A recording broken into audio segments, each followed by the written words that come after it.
Can you hear me, Rochelle? You sound good. Oh,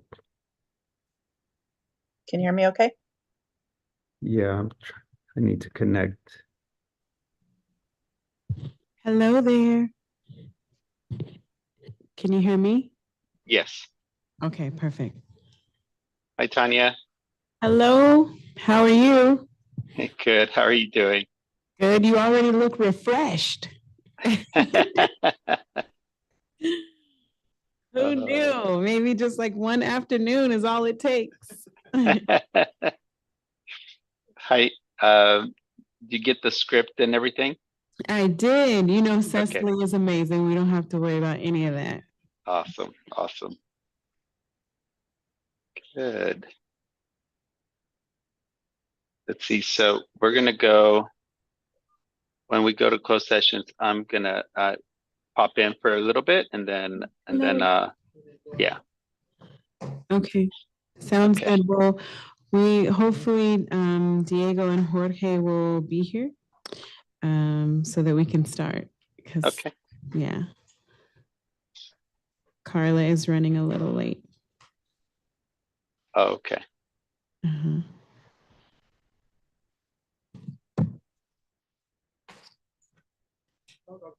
No, hello. How are you? Good. Been here interviews all day. I bet. Hi. It's the warm weather that's like it makes it a little tempting to just be like, ah, I'm gonna go to the beach. I have spring fever. Right. It's the spring fever of like, we have how many more weeks? Three more Mondays. That's how you know it's real. Yeah. When you're literally counting the Mondays. Yeah. I used to have a Spanish teacher in high school, and he would randomly just sing "Vamos a la playa." Class, and like days like this makes me wanna. Yeah. Hello. And this gentleman comes in a spring suit looking very summery. Yeah, it is. That is sharp. They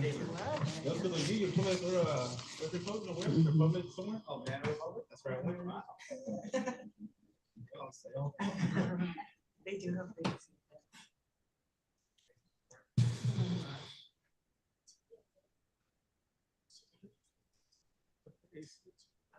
Yeah, because there's gonna be a lot of people.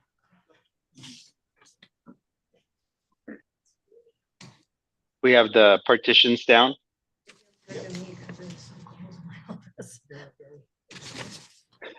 Yvonne, can you hear me?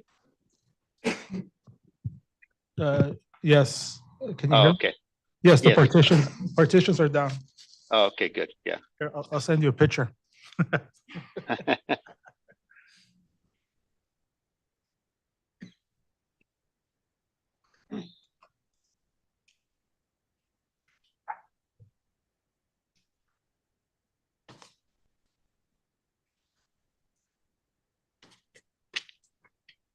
Did the students get awards or they already got them?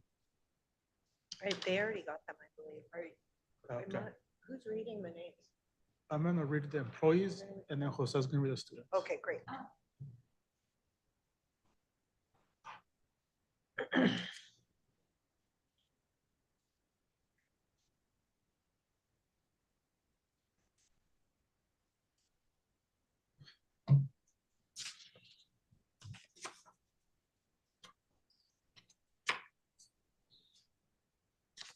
I'm texting Jorge, see what his ETA is. Okay. We got to meet two of his former students last night. We went to the Hoffman Awards, and it was at Metro Ed, and they have a culinary academy there where yeah. students go for dual enrollment. And two of the students who were there were his former students. Yeah. So that was this. Yeah, it's nice. I haven't been to at the Metro Ed campus before. It was in another location, but they did such a great job serving. They were so attentive, and the food was good. So, but that was this. He was like, I didn't know that it's former students of his from Boise. Jorge is 1 minute away.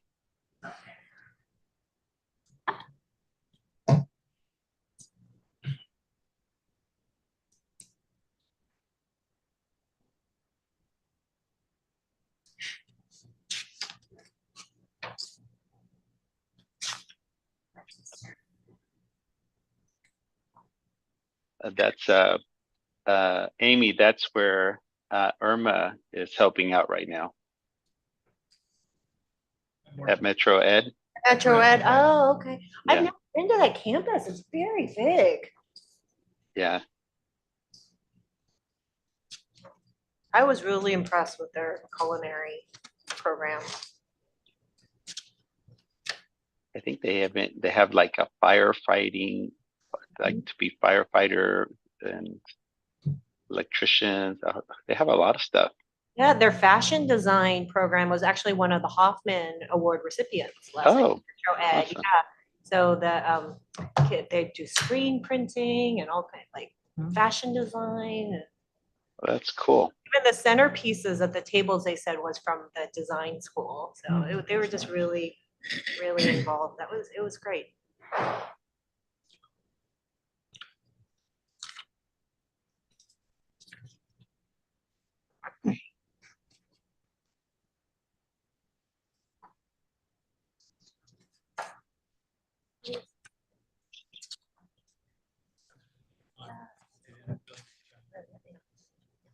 All in a cardboard. And all moving and. Well, have you seen that video? There was something cooking and it's about this kid whose dad owned some kind of store in East LA. He had all this cardboard and the kid would be at the store with some, and he made arcade machines out of that. He would charge people. They kind of, I think it's called like game. I didn't know if maybe this was inspired by that. It's a really cool video. I forget where I saw it. Maybe on YouTube. Rochelle, are we live? Yes. Okay. Yeah, we're live right now, so just an awareness.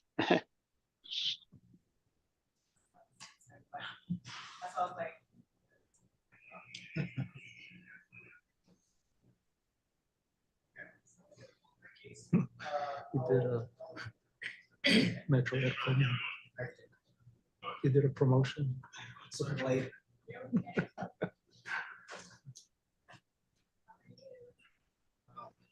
Hey. Hello. Yeah, where is it?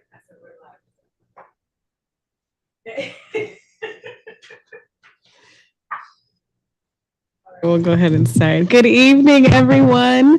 I now call the meeting to order, the regular meeting of the Board of Trustees of Oak Grove School District on May 9th, 2024 at 5:06 p.m. May I please have a motion and a second to approve the agenda as submitted? Move to approve. Beautiful. All in favor? Aye. Any opposed? All right, hearing none, the agenda has been approved as submitted. The board at this time will recess to close session to discuss public employee performance evaluation of the superintendent, public employee superintendent government code section 54957, public employee appointment of the superintendent government code section 54957, and public employee discipline release dismissal government code section 54957. Persons wishing to address the board on closed session items may use the raise hand Zoom feature to speak and to reference the agenda item in your public comment at this time. Is there anyone to speak in the closed section on the closed session items? No virtual comments. All right. And there are none in person or virtually. We will now recess to closed session and we'll return approximately at 6 p.m.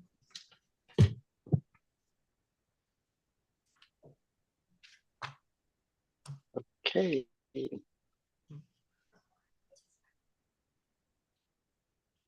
We'll see you in closed session.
Thank you all for your patience. We're just waiting for a few more folks to log in.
All right, you all look so beautiful.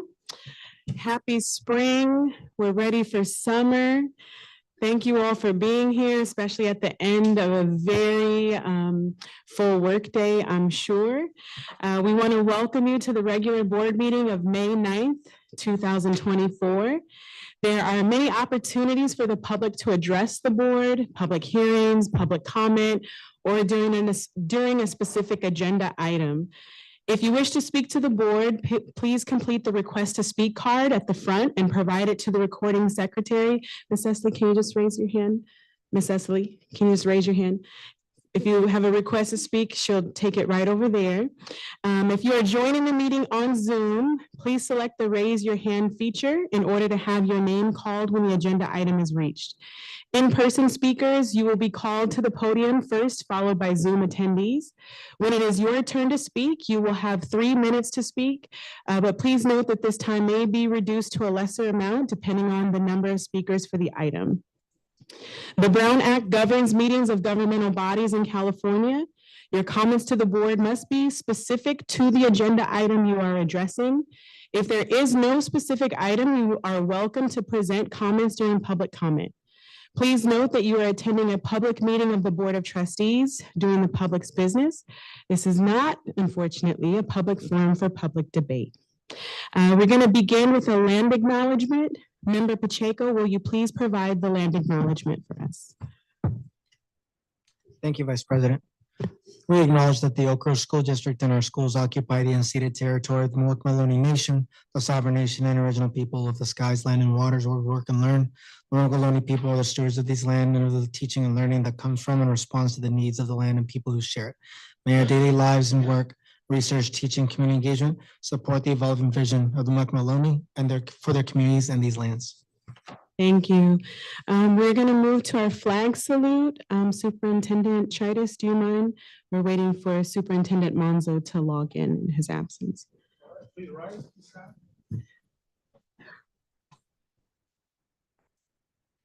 Ready, salute. I pledge allegiance to the flag of the United States of America and to the republic for which it stands, one nation, under God, indivisible, with liberty and justice for all.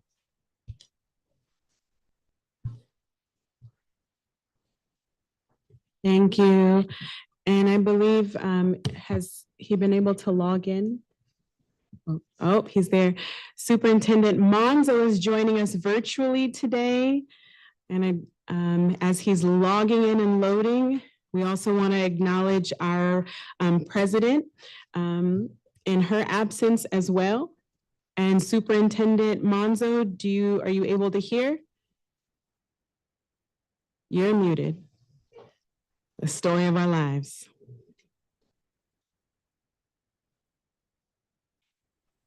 Yes, can you hear me? There you are. Wonderful. Yes, we can hear you. Wonderful. Will you kindly provide the superintendent's report? Thank you.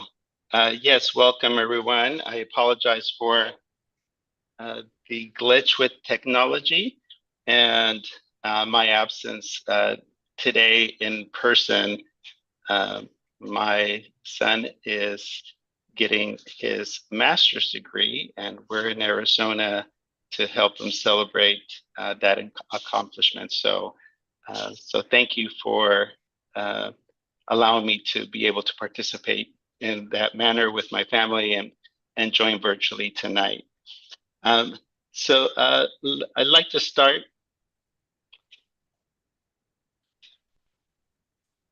by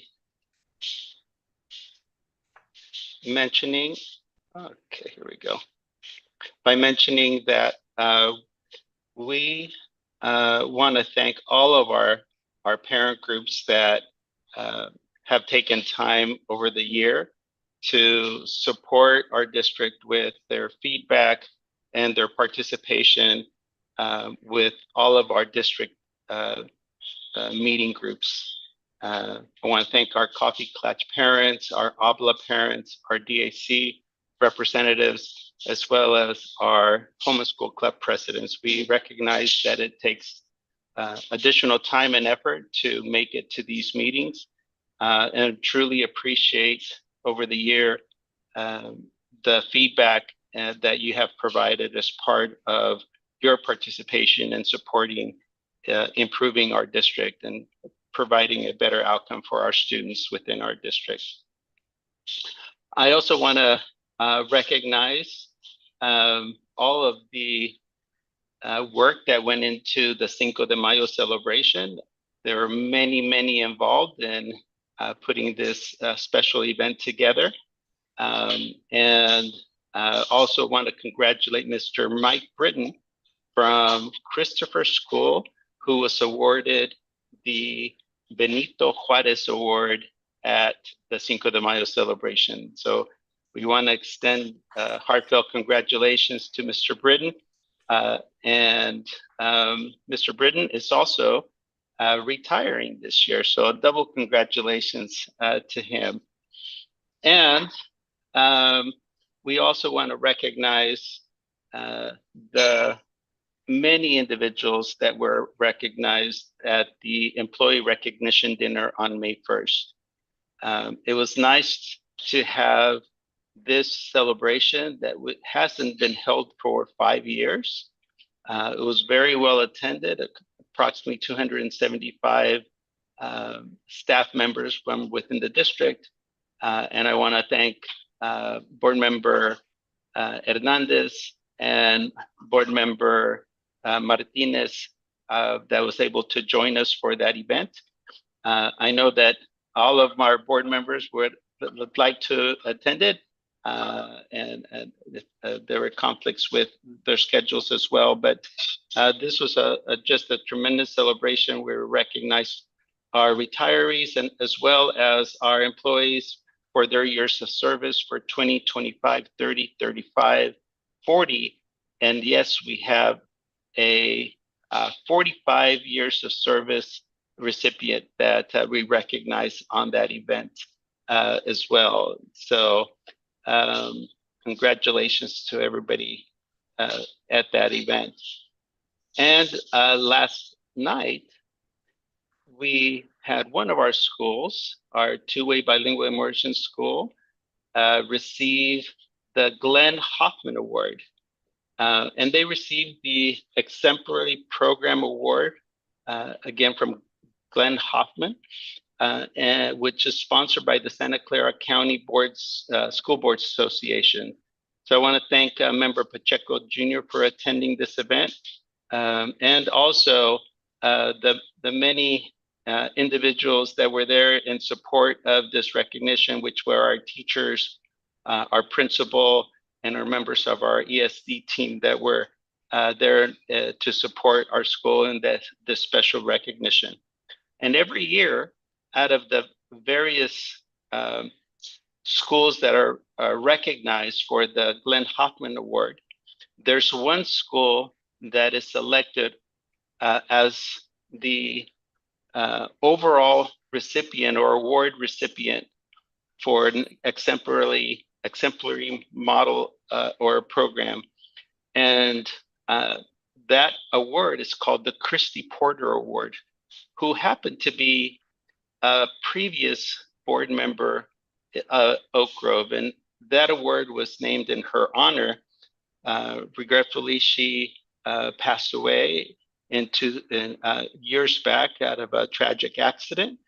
But she was very involved with our county association, and this award was named after her. And our two-way bilingual immersion school was honored with also the top award for our county, the Christy Porter Award. So congratulations to all of our staff, our parents, our students from the two-way bilingual immersion school at Del Roble. Congratulations.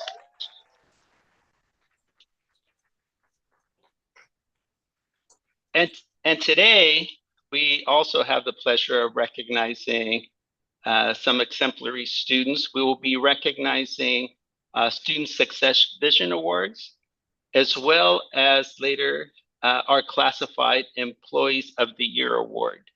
I will be reading the Student Success recipients, and if the board wouldn't mind stepping in front of the dais and acknowledging our wonderful recipients that are present today to be recognized for the Student Success Award. So as you're making your way to the front, the criteria for the Student Success Vision Award are as follows. Accepts responsibility leading to personal accomplishment. Successfully and continually demonstrates self-directed learning skills. Effectively uses a variety of complex reasoning strategies and is able to solve problems from multiple points of view. Effectively contributes to school and society by taking responsibility for behavior and academic requirements, volunteers for classroom, school-wide, and community service, and participates collaboratively, assumes constructive leadership roles in the classroom or school, and effectively and constantly demonstrates academic excellence in all the core curricular areas.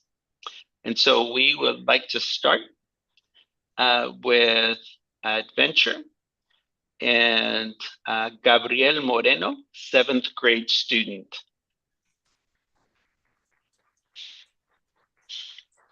Now, I won't be able to see if the students are there.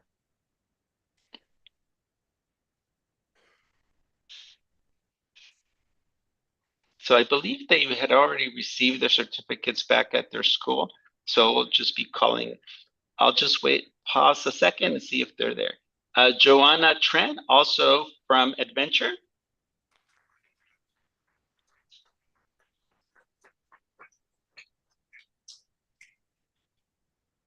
Okay, from Anderson, Haruma Takahashi.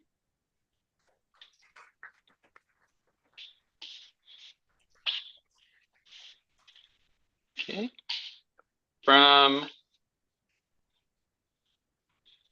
also from Anderson, Mary Ann Halimi.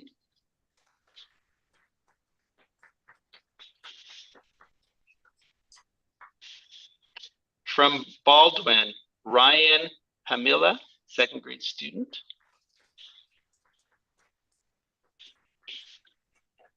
Also from Baldwin,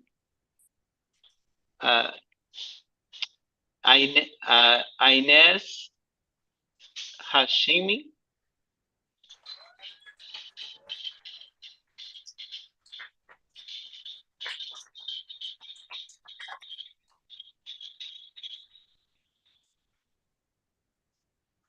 And we'll take a short pause, I think, for a picture.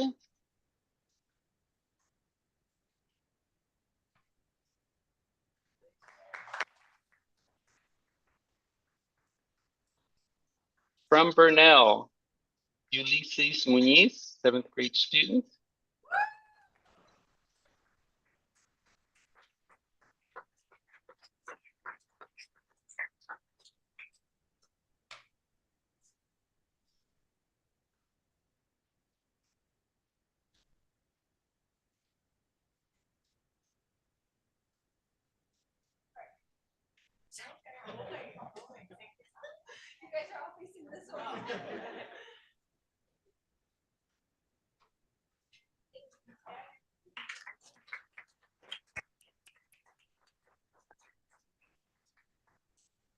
Okay, also from Burnell, Kang V.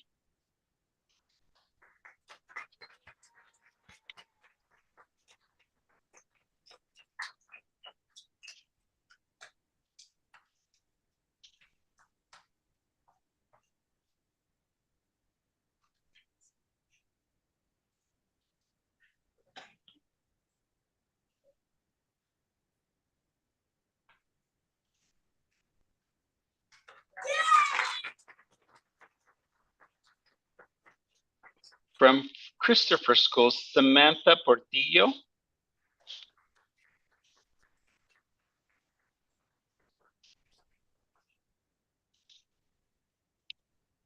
And also from Christopher, Nate Quinn.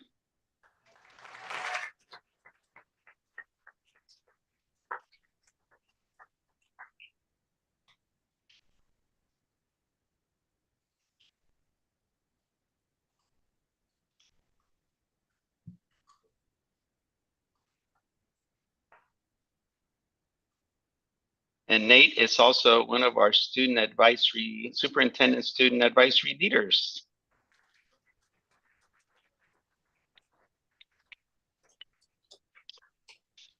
From Davis Elementary, Ramses Espinosa Jimenez.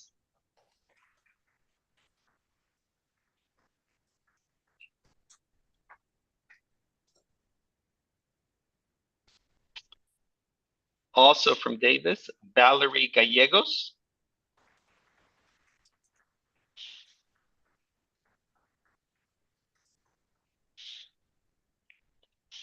From Del Roble, Paula Brillones.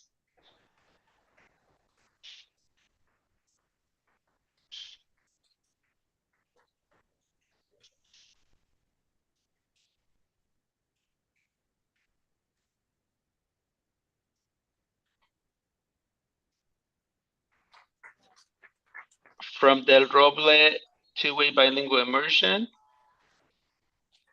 Joylina Trujillo.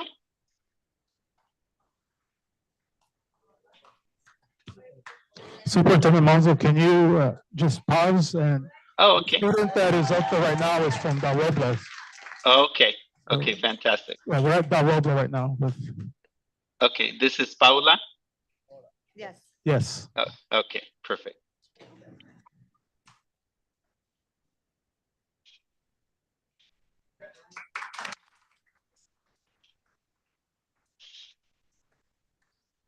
Okay, now from the Roble two-way bilingual immersion,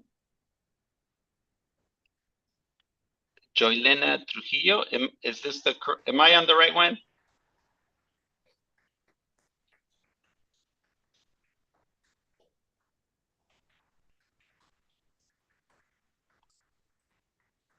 Also from Twibi, Darixa Guevara.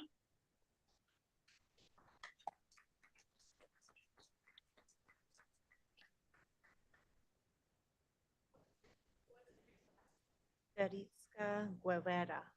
Daritska Guevara? No, no, okay. Darixa Guevara. Also from Twibi, Mia Carvajal.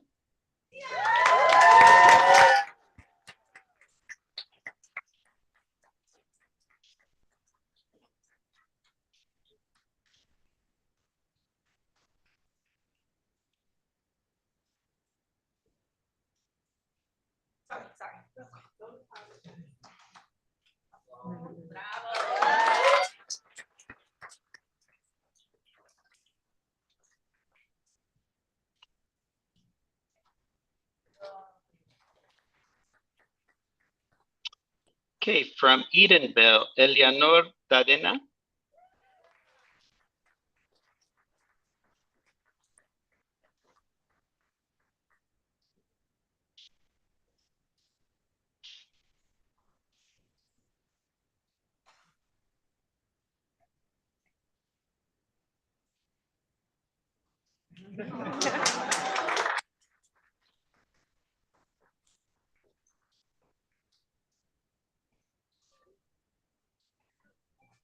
Also from Edenville, Elizabeth Reyes.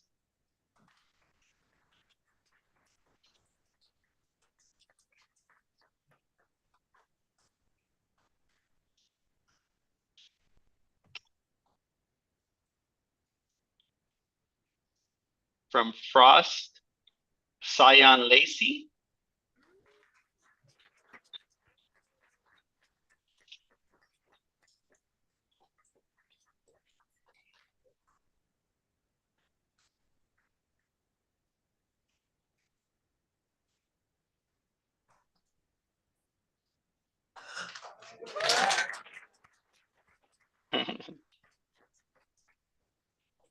And also from Frost, Giles Manglana.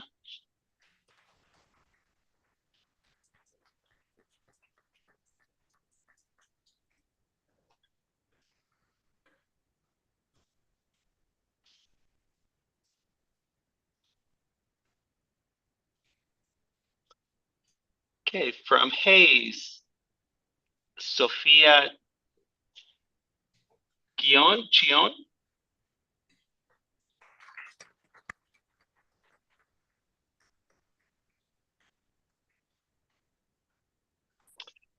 And also from Hayes, Andrew Tran.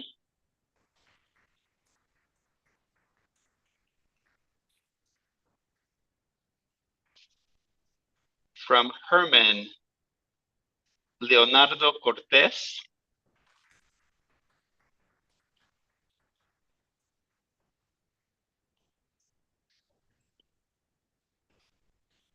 Also from Herman, Zoe Lopez.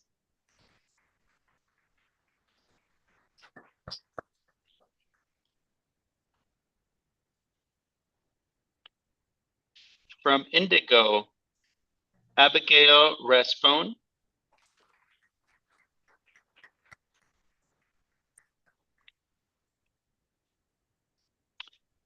Also from Indigo, Eloise Stedman.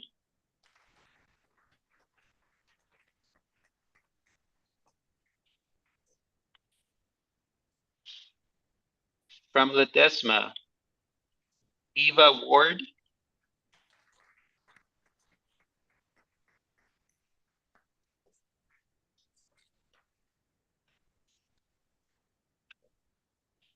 Also from Ledesma, Aaron Sanchez.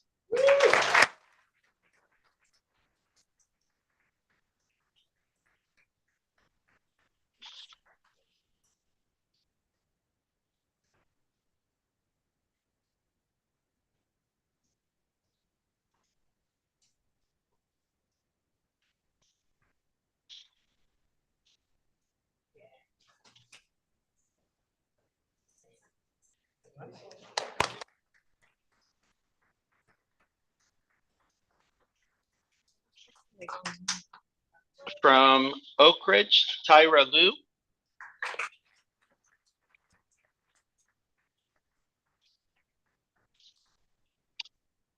Also from Oak Ridge, Dylan Tyler de Guzman.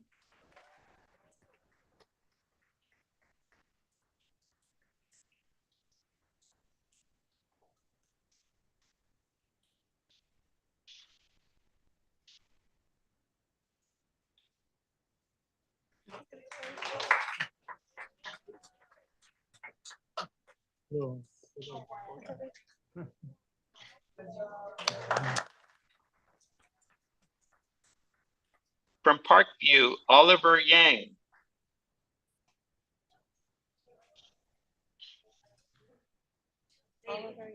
Oliver Yang. Yes, from Parkview, Oliver Yang.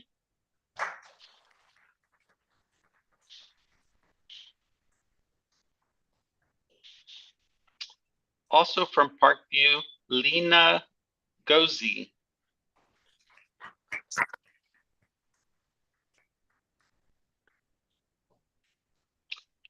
From Sakamoto, Asinate Beikite.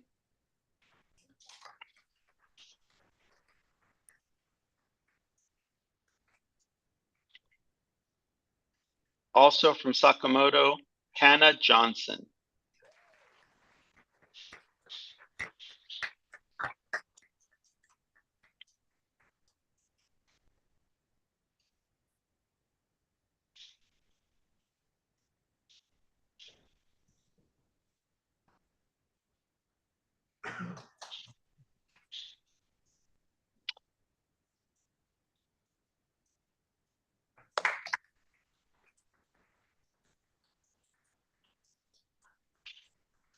From Santa Teresa, Thadar Min.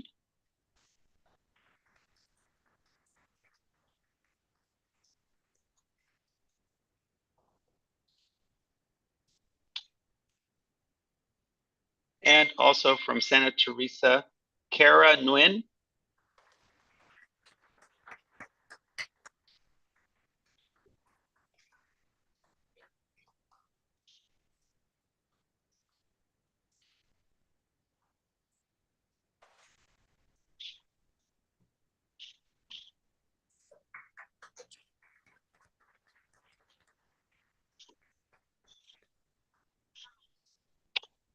From Stemet Stipe, Rocio Chavez de Leon.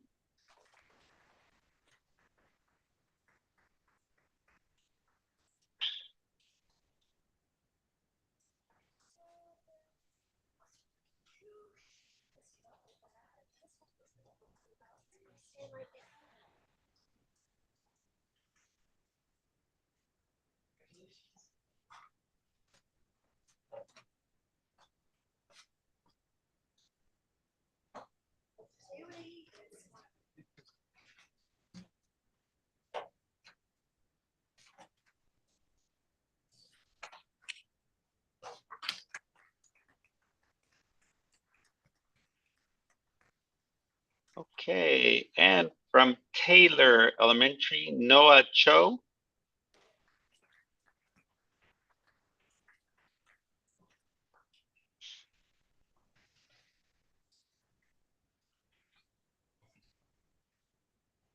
And from Taylor Elementary, Suhar Alam.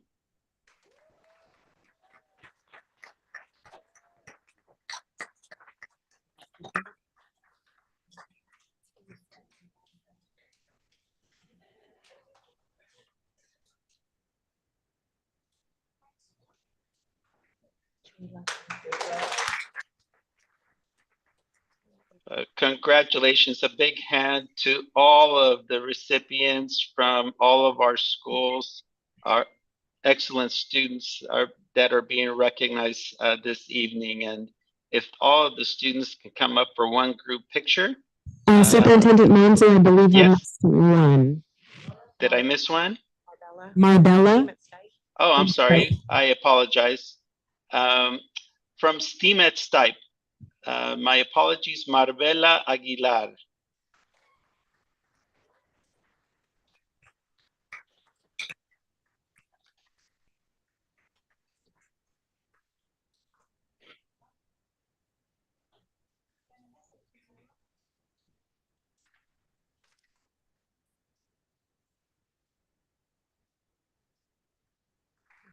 Congratulations, Marbella. My apologies. We're gonna call up everybody for a group. Yes, call everybody up. Just one group picture.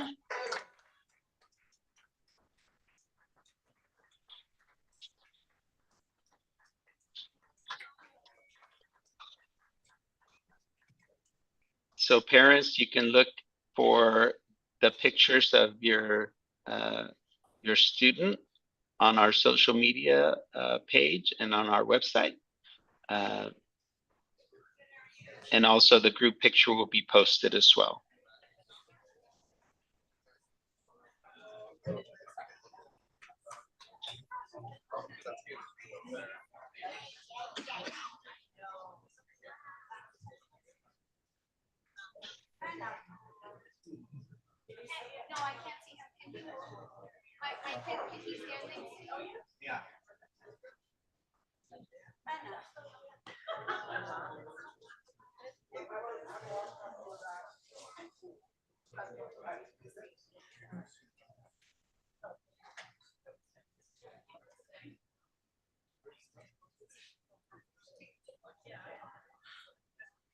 It's a successful looking group up there.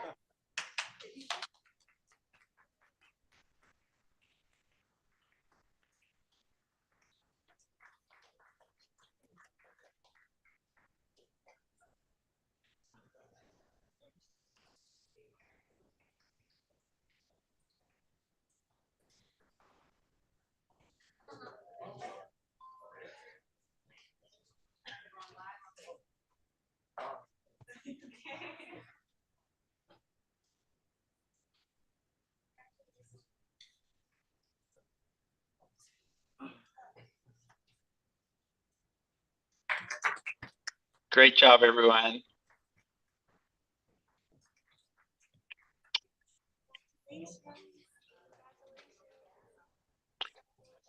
And we're gonna transition, if the board can stay at the places, and we're gonna transition to our Classified Employees of the Year awards. And I'm gonna ask our Assistant Superintendent of Human Resources and our board to help present these awards. Assistant Superintendent Chaitis. Superintendent Monzo, the board has asked for a 5-minute recess. Okay, perfect. We'll do 3 to 5 minutes. Yeah. Sounds good.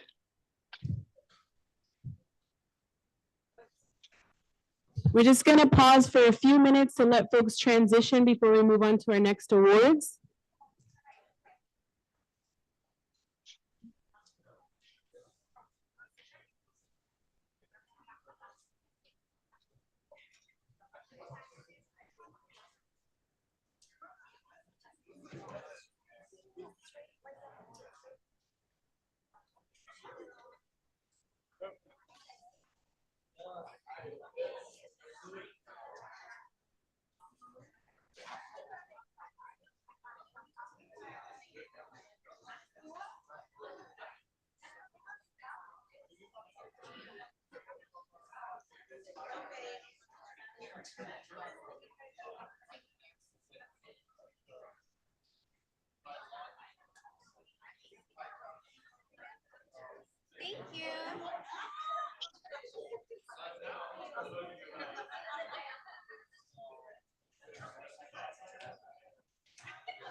Yeah.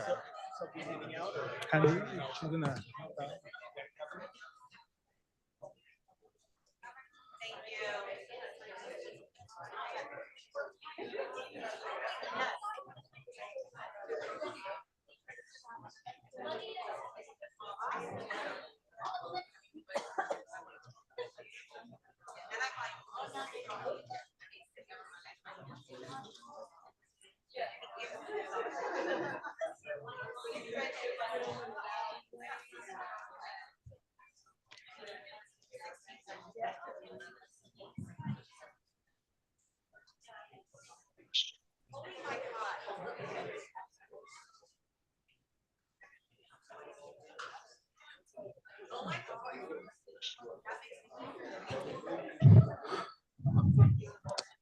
Okay, Superintendent Monzo, we are ready to resume our meeting. Fantastic. Once again, congratulations to all of our students from each of our schools for their recognition and awards. And now transitioning to our classified employees of the year. It gives me great honor as well to recognize a lot of very special individuals that continue to support all of our support services at our schools throughout our district. And I'd like to have, as mentioned before, our Assistant Superintendent of Human Resources present and name the recipients of these of the awards. Dr. Chaitis? Thank you, Superintendent Monzo and members of the board. I'm very excited this evening to recognize our 2024 Classified Employees of the Year. This is a huge honor because they are nominated and recognized by their fellow colleagues, as well as administrators. And one thing about this award is that the names of our employees will go on to the Santa Clara County Office of Education for consideration to be nominated to go to the state, to Sacramento. So congratulations. All right. So I want to thank our coordinator of human resources, Sylvia Alvarez, who will be handing out the awards. And I also want to congratulate Sylvia Alvarez as she will be retiring, and thank her for all of her years of service in human resources. Thank you, Sylvia.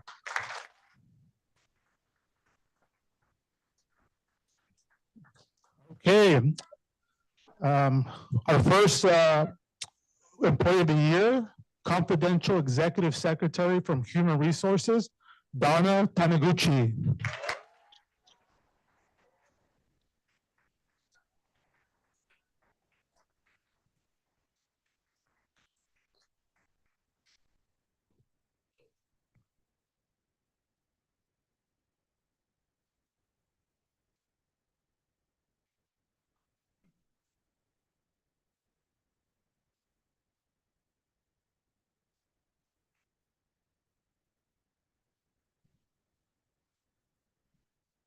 All right. Congratulations, Donna. Also from Human Resources, Biliterate Administrative Secretary, Elizabeth Navarro.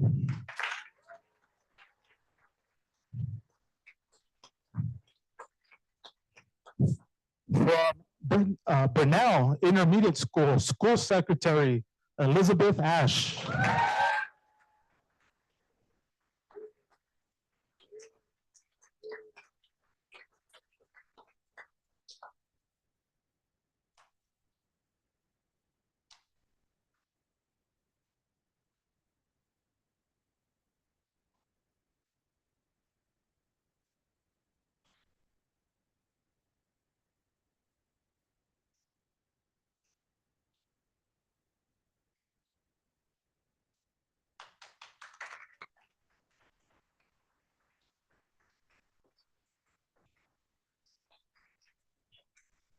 From our Maintenance and Operations Department, Administrative Secretary, Lisa Amato. Lisa.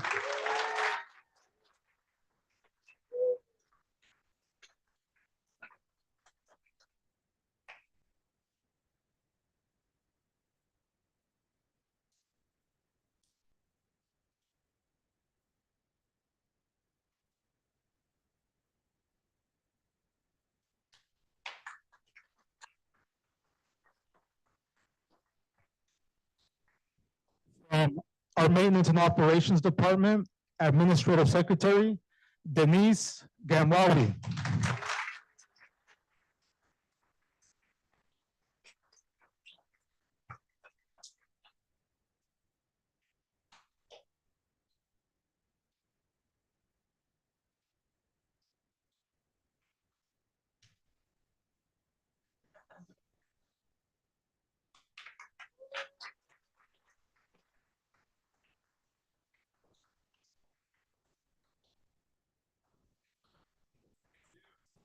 STEAM at Stipe Elementary School, School Secretary Maria Garcia.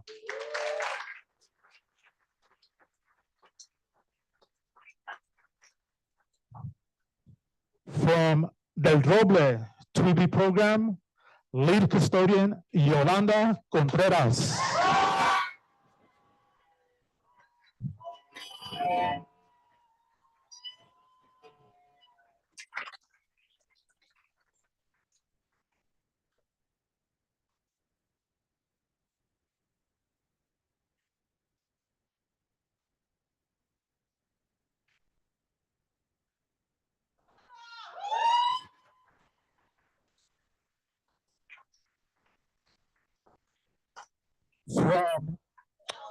From Santa Teresa, lead custodian Ignacio Ruiz.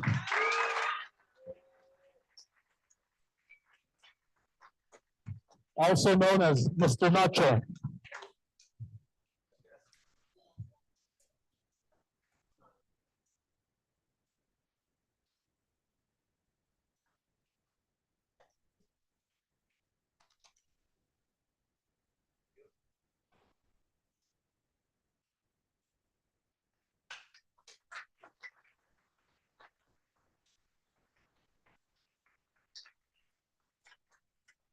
From Taylor Elementary, custodian Rigoberto Ruela.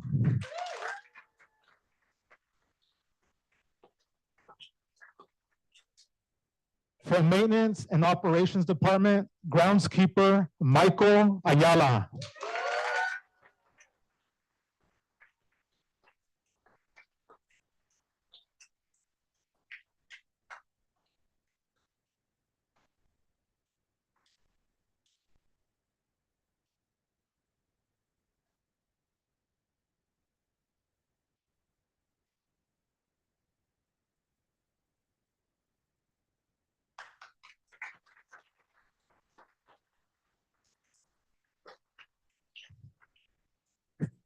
From Burnell Intermediate School, Coordinator of Child Nutrition Services, Maria Gutierrez.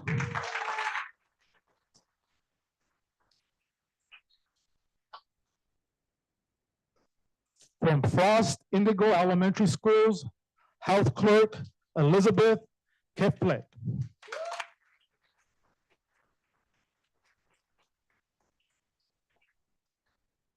From our Educational Services Division, Biliterate Administrative Secretary Luz Panuco.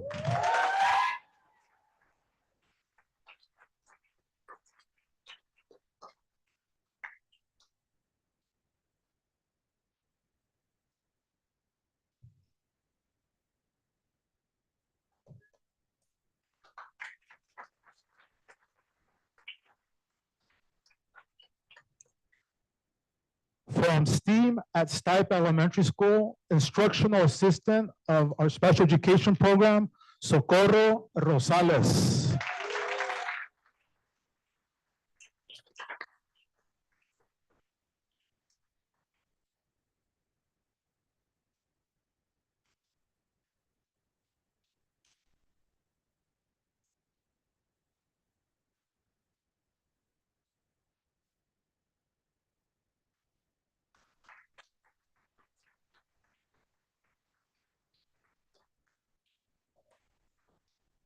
From Christopher Elementary School, Instructional Assistant of our Special Education Program, Cherry Flores.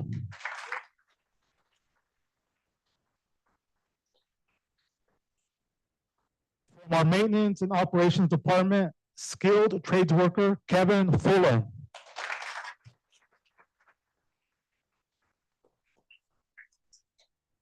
From Information Technology Department, Data Systems Administrator, Daniel Wong.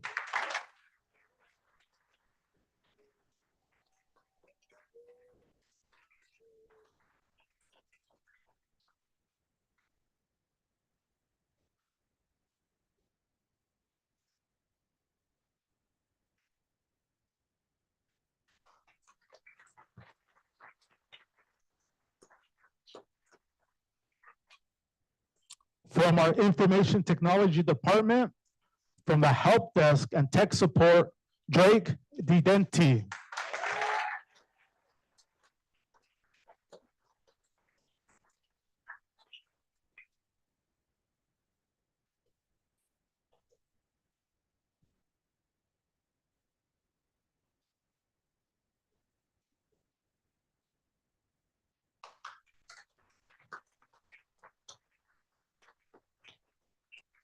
Also from our Information Technology Department, Help Desk and Tech Support, Anthony Corona.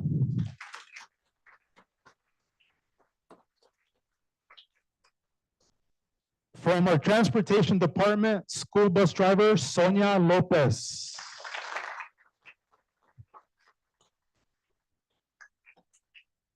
And from our Transportation Department, School Bus Driver, Michelle Monteo.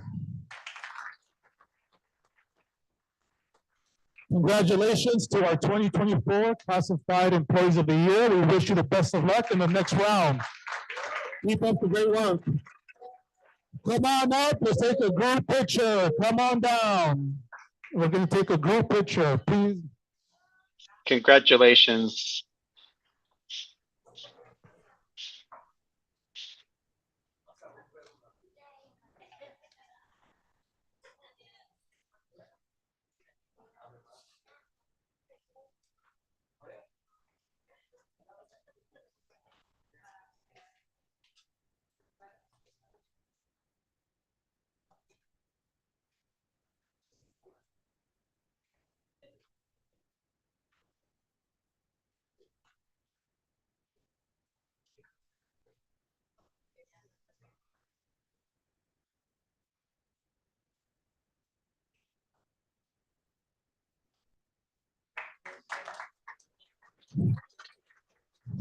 Congratulations.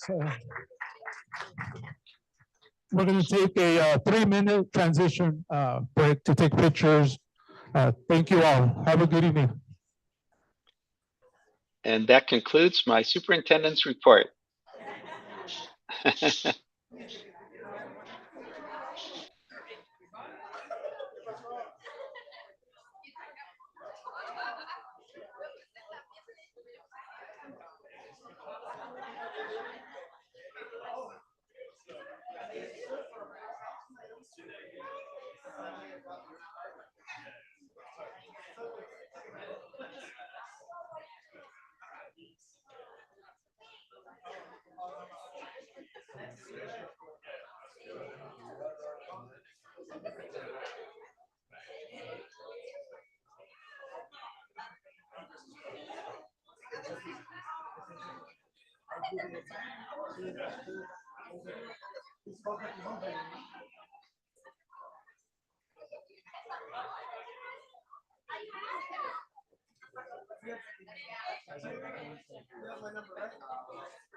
Socorro, felicidades.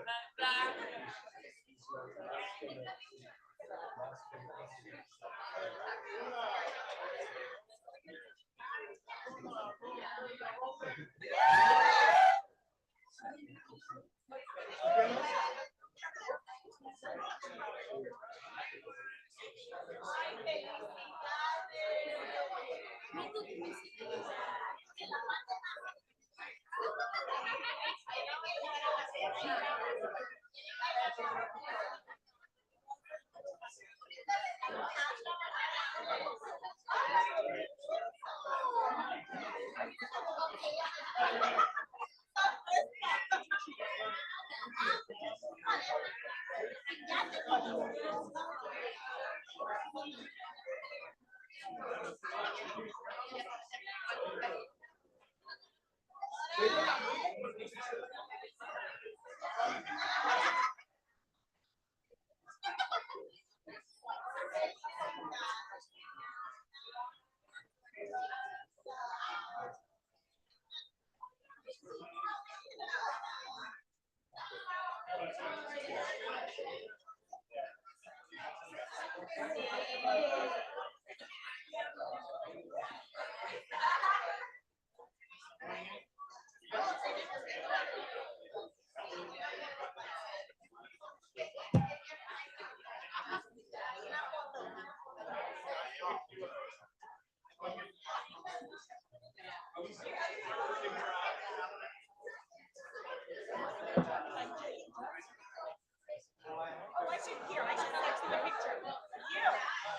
thank you.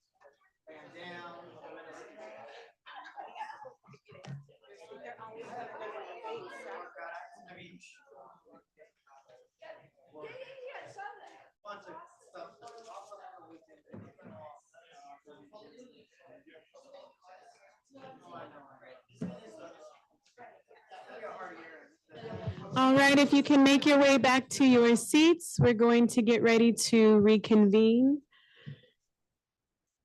or continue with the agenda.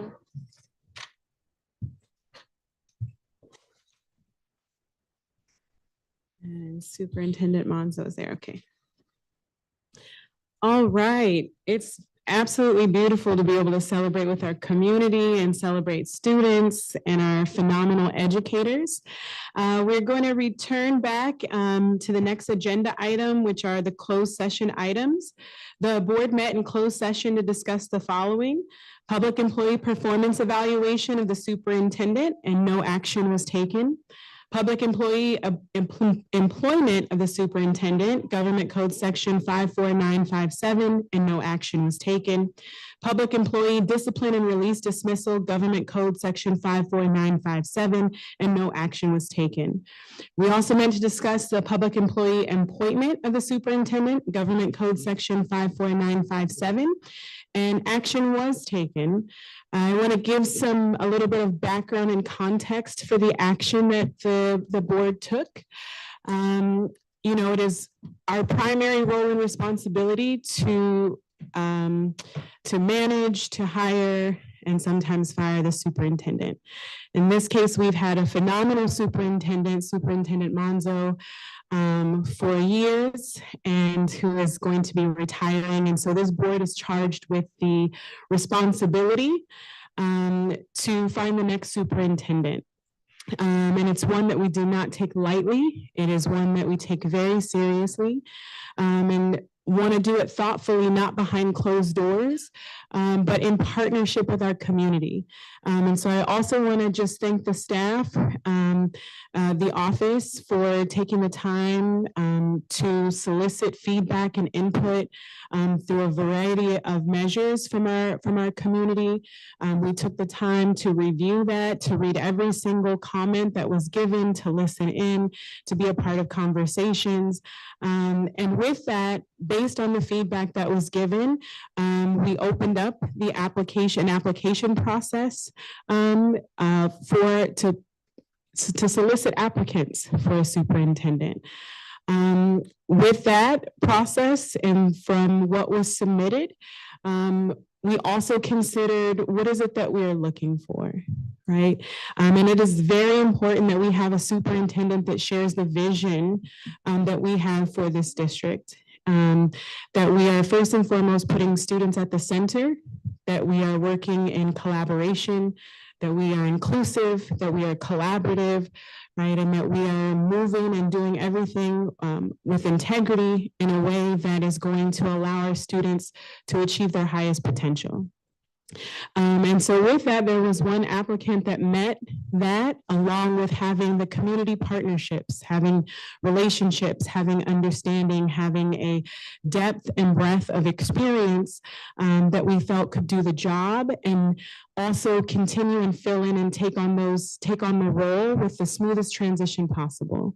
Right, we've made such great headway in the district, and I know the board and my colleagues, we want to make sure that the work that we've been building carries on.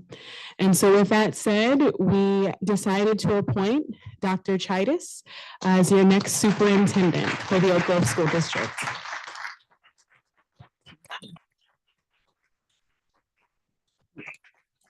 So Dr. Yvonne Chaitis, would you like to give any words to the community? Yes, wow, I'm truly humbled. I'm truly humbled. I'm very excited about the opportunity to continue to collaborate with the board, with you all. First and foremost, to continue to lead our great district with our executive team here, with Amy, with Mark. I want to thank you, Vice President Jaco. I want to thank also President Pedro Gonzalez, who is not here today. Thank you, Board Member Pacheco Jr., who we've been able to collaborate a lot on several of the resolutions. Board Member Martinez and Board Member Hernandez. It's truly an honor. I want to thank you for a vote of confidence and for having confidence that we will continue to advance our district and do great things for our students. It's beautiful to see us celebrating our students today and our classified employees. Last Wednesday, we had a very nice dinner with our all of our employees. And that's what it's all about. It's about recognizing our employees who are doing the great work every day for our students, working with our families, our community. And I also want to thank Superintendent Monzo for giving me the opportunity to join the Oak Grove family 6 years ago as the Assistant Superintendent of Educational Services. That was a wonderful experience to work with the great team and F services, with all of our principals, with our labor, different associations. Also, I look forward to working with Mark and our business services. Now I'm gonna have to really know the budget a lot. So we're definitely gonna, Mark and I have a lot of meetings to learn the budget. And we actually already meet quite a bit because we're neighbors, literally, we're neighbors. And so we talk about the budget quite a bit. Continue to work with Amy in Educational Services. She's doing a great job with the team there. Tonight, you're going to hear about the math adoption, which is a great process. And congratulations to ESD and to Amy for leading that adoption. And my human resources team, we're doing some great work in human resources, getting out to the community, recruiting, and just to all of our employees and our school principals. This week was the year of the teacher. That was the week of the teacher, which was yesterday, also our Nurses Day. And so just working collaboratively, all of us together as a governance team, right? So all of us as a governance team, which includes the executive team, so that we are listening to our community first and foremost, listening to our employees, and then being able to put a plan in place to respond to, what are they saying, and truly listening. And I want to thank our associations, Chuck Bayla, who's here from CSEA, working with him today. We were in interviews all day, literally all day. And then afterwards, we actually met and connected to just talk about some things with CSEA. I want to thank Maria Paz Berlin, who we meet weekly as well. And we collaborate, weekly, sometimes more than weekly. And also I see Bob there. Thank you, Bob, for your support and also collaboration. And then that asked me as well with Michael Poitner. Usually Mike and I go have some burritos or tacos for lunch, and we talk about what's going on with AFSCME. So we definitely have a lot. I also want to thank our families and our employees for the feedback in this process through that survey and giving the board feedback on what are the qualities. I look forward to continue to listen and learn from all of our educational partners. I'm excited about the students. I know that Superintendent Monzo really loves the Student Advisory Committee, and I hope to continue that great work that he has started with our students, where he meets with them monthly here in the boardroom. And last, I would be remiss if I did not recognize my own family, because not only do I have the OGSD family, the familia, but I also have my own family. And many of you, now you're going to get to know me a little bit more. I am a father of 3 young men, very proud of them. But I'm also a son of farm workers. My parents came from Mexico to work in the fields in Salinas. And so I'm first generation. I'm the oldest of 5 siblings. And I want to the reason I'm really passionate about public education is because it's one that is very different from my parents, that, they did not have that opportunity. But education often is referred as the great equalizer. I truly believe that because of education, we have endless opportunities, right? The sky's the limit. And that is important as the work that we're doing in terms of transforming the lives of our students. And then last, I do have a beautiful partner, Dr. Jacqueline Perez. She's also a fellow educator, and some of you have met her as well. And you met Kevin also. Kevin's my little dog. And I'm really excited just to continue to lead together. And so that way, really our mission and our vision is about so that all of our students' potential can be achieved.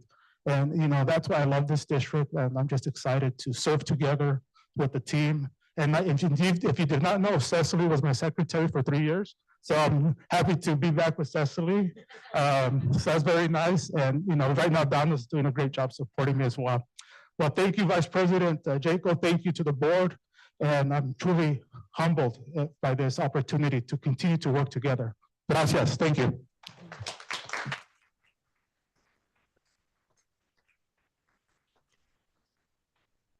Thank you. And I don't know if it's appropriate, but I just want to ask Superintendent Monzo if you had any words that you'd like to add or share. Thank you, Vice President Jaco. I know it's one of the most difficult decision that the board has to make. And one of the main, as mentioned, one of the main responsibilities of a board is to hire the superintendent.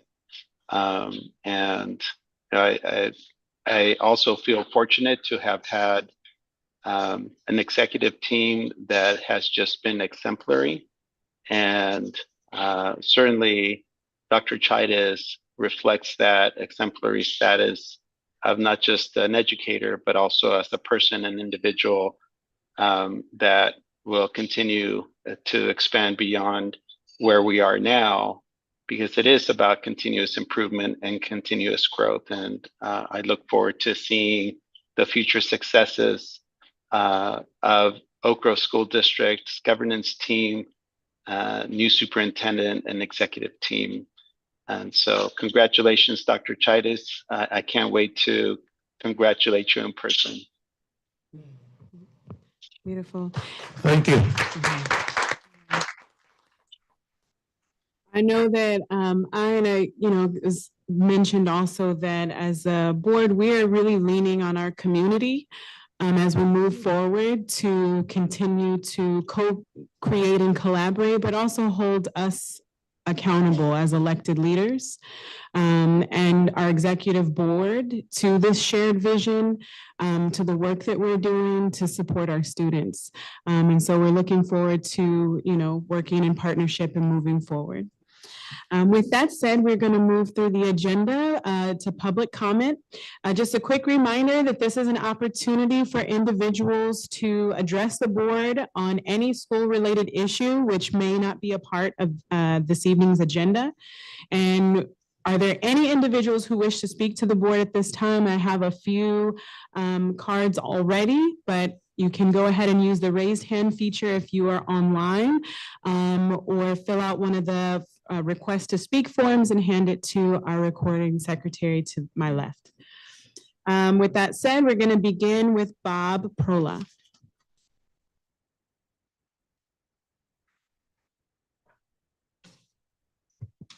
Good evening, board. So I'm here to talk to you tonight about school safety. First of all, actually, I apologize. Sorry, Dr. Chaitis, congratulations on your new appointment. So I guess a lot of these comments are going to be coming your way in the future. So I don't know whether to congratulate you or to, however you want to take that. But basically, what I do need to do now is talk about a pretty serious subject, all kidding aside, and it is about school safety. I want to see this executive team and this school board continue to prioritize that going into next year. We need to prioritize mental health supports and crisis response. We have kids that are in dire need of help, and it is our job to provide the very best education that each and every kid can get. But students cannot be educated if they do not feel safe. And we have kids in our district that are going through mental health crises, sometimes who are violent, sometimes who are prone to outbursts. And we need to continue prioritizing their well-being, not only for their sake, which is incredibly important so that they get the best education that they deserve, but also for the other students' sake, so that they feel safe, they feel protected, and they feel ready to learn. And for our staff's sake. We have teachers who sometimes feel threatened or have been harmed, especially in our special education settings. And we need to take that seriously going forward, finding the room in the budget to do what we need to do and to prioritize mental health services, student supports, tier 2 and tier 3 interventions for our children that are the most in need. And since I'm talking about it, that brings me around to what I truly do support, which I think can help that, and which is, before this board later tonight, I fully support community schools. I think community schools are a great way to address this, and I'm tying that into my safety comment. I know that's on the agenda for later, but I want to fit that in now because I can't be here later. And because, you know, us union folks don't always do exactly as we're told and wait for the right agenda item. So I would like to see you take that very seriously next year going forward, Dr. Chaidez, and the school board. And hopefully we can work together and improve student and staff safety in this district. Thank you. Thank you. Next we have, is it Jason Cruz?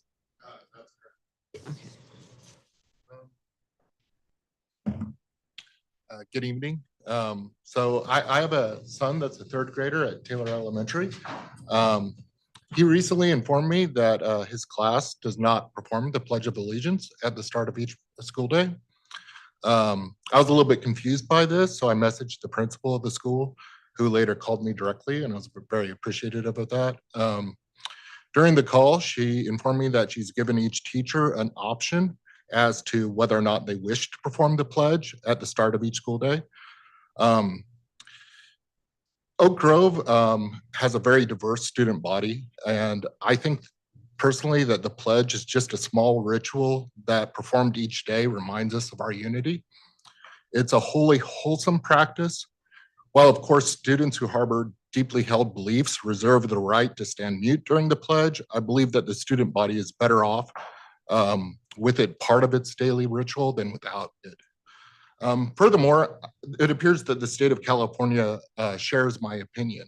Now, if you'll bear with me a little bit, I'm going to read a bit of legislation, specifically California Education Code 52720. It states, in every public elementary school, each day during the school year and at the beginning of the first regularly scheduled class or activity period at which a majority of the pupils of the school are normally begin the school day, there shall be conducted appropriate patriotic exercises. The giving of the Pledge of Allegiance to the flag of the United States of America shall satisfy the requirements of this section. As you'll see, this code is pretty unambiguous, and it requires the recital of the pledge at the start of each school day. Now, there might be diverse opinions on this subject, but I think we can all agree that if you disagree with the statute, the correct course is to work to change it, not to simply ignore it. So I stand before you today asking for nothing more and nothing less that Oak Grove School District falls into compliance with the law, specifically to ensure that the recital of the pledge occurs at the start of each school day in each elementary school across the district. That is it. Thank you. Thank you, Mr. Cruz. Next we have Jorge Prava.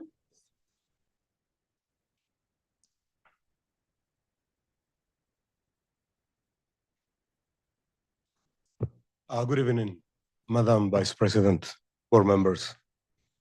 Congratulations. 3 years ago, May, the board passed the resolution 1378-05-21 against Latino crimes. Thank you so much, former President Pacheco, for listening to my idea. Thank you so much for former President, Madam President Hernandez, and thank you so much for Madam President Gonzalez to working and allow me to work with you and create that resolution. Tonight, I humbly ask for your patience on what I'm going to say. Today, the youth around the world are showing us once again what is wrong with us as a species. Once more, we are witnessing a genocide going on in the planet, the only planet we have. Are we going to change one day? We are an education system. We need to teach our kids what's the best for us and the planet we live in, not just for certain individuals. Indigenous people were exterminated across this continent, from Alaska to La Patagonia, back in 1492. The Bushmen was almost exterminated in 1650 in South Africa. The Sungarians, Mongols, and Buddhists, almost in China, 1755. The Romani, or Gypsies, as they normally call, in Spain, 1749, and then again between 39 and 45, last century. The Jews, the Holocaust. We can never forget what happened to them, and we cannot have people doing that again. Chinese and other South nationals by the Japanese, again during the Second World War. Nigeria, 1967, all the way to 1975. Cambodia, 1975. Afghanistan, 1982. Romania again, 1989. Rwanda, 1994. Bosnia, 1995. Sierra Leone in this century, 2010. And what we're seeing in Gaza happening now. All those because it's just colonialism, just for the tiny little profit of some, but we are all doomed if this continue. I urge this board to create something that help us and our children to learn that colonialism might be a good thing, but has an awful consequences, which is the genocide of other human beings, children, women, elder people. I don't think that's fair. Yes, Israel has the right to exist, but Palestine has the right to exist as well.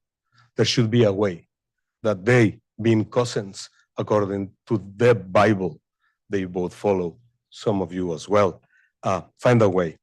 We need to teach the next generation. Please, as the journalist Nicholas Kristof said, you will be judged in years to come by how you respond to genocide at your watch. Meditate about it. Thank you so much. Sorry for the extra time. Thank you, Mr. Prada. I have no other comments in person. Are there any other comments, virtual comments at this time? No virtual comments. Okay. We're going to move on to our bargaining unit. Do we have any reports from our bargaining unit representatives?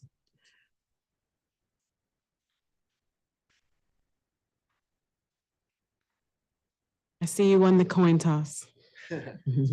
I'm usually shorter, so I just go first.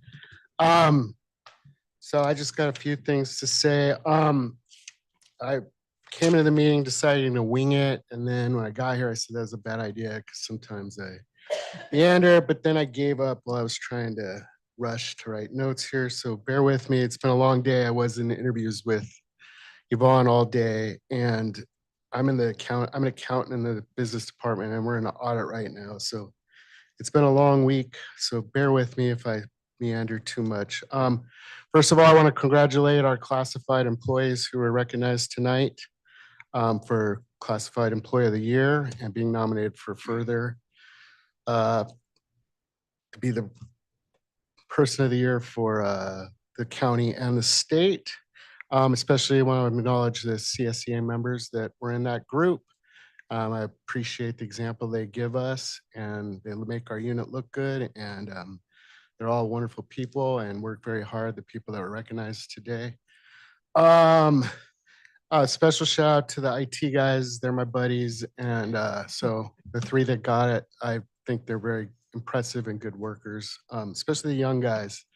They've done a great job since starting.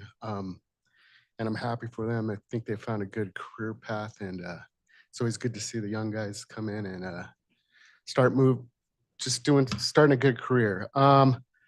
Also, if it was up to me, and I'm gonna get in trouble because she's not a CSE member, she's confidential, so I don't get to represent her, but Donna, if I was in charge, she's already gonna win the county and the state because she's an excellent employee. I think she's one of the best employees here and has been for years, and she'd be eligible to win this every year. So I just wanted to acknowledge her. As we go on, I was going to speak some about IAs, instructional assistants and special ed.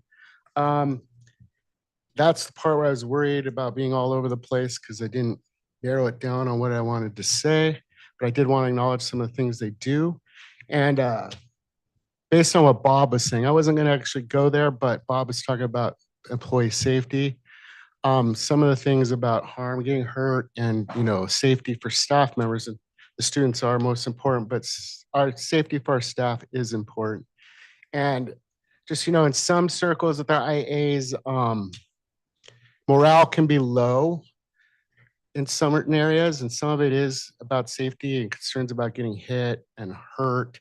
And even when a lot of times it doesn't result in injury, but it's hard when you have to worry about how to handle a situation between students that might be escalating situation, or when you get hands put on you and it's hard to know how to handle it and what to do. Even if you're trained or whatever, it just can be a scary, stressful situation.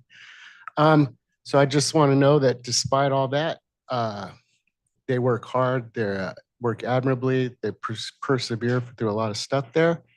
And I don't know if stats, I don't have the data on it, and I've been working on trying to get it. I don't know if it's something that's increased a lot over the last few years or not. I've been for CS it's been 5 years, 6 years now. I've been president of CSEA for a while.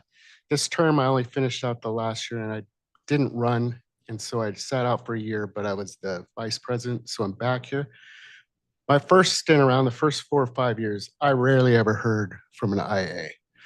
And for me back then, I used to say, if I don't hear anything from a group of people, everything must be good. Since I became the president again, and even while I was vice president, I started hearing from IAs a lot more often, more frequently. And now I know a whole bunch of them that I didn't know. I only knew like 3 IAs when I was the president, but I never saw or heard from most of them.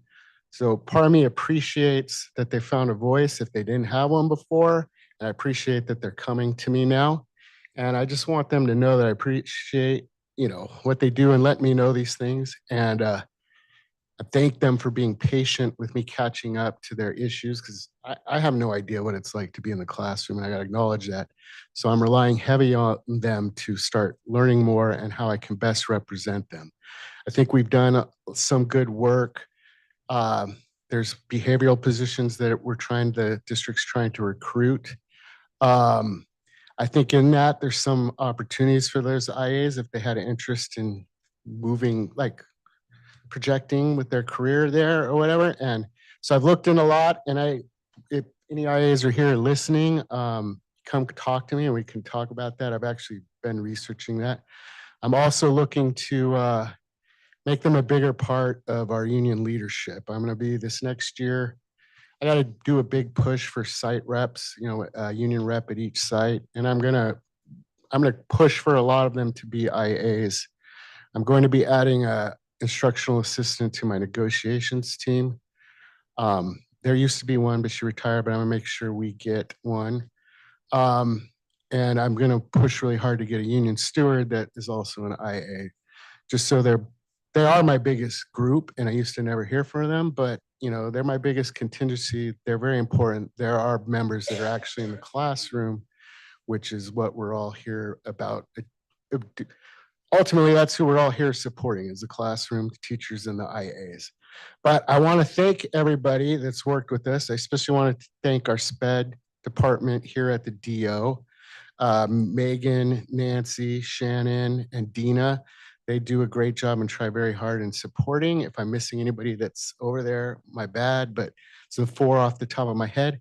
I want to thank Luciana, because Luciana has opened up a dialogue. I meet with her monthly, and I'm able to get her feedback and actually learn a lot on some of the issues and what they can do. And she's able to hear about some of the things that she might not hear. Staff might not tell her directly, or principals might not relate to her right away. She can hear our perspective at least once a month, but she's pretty open door with me. I can contact her anytime. I want to thank Yvonne and Sylvia for continuing to work with me in that area. They've done a lot and they've tried very hard to push for that. And so everyone's trying hard, and I look to do more to help them. It's not a negative thing. I'm trying to be very positive. I just want to point out that there are sometimes can be morale issues, but everybody's working hard. No one's losing faith or,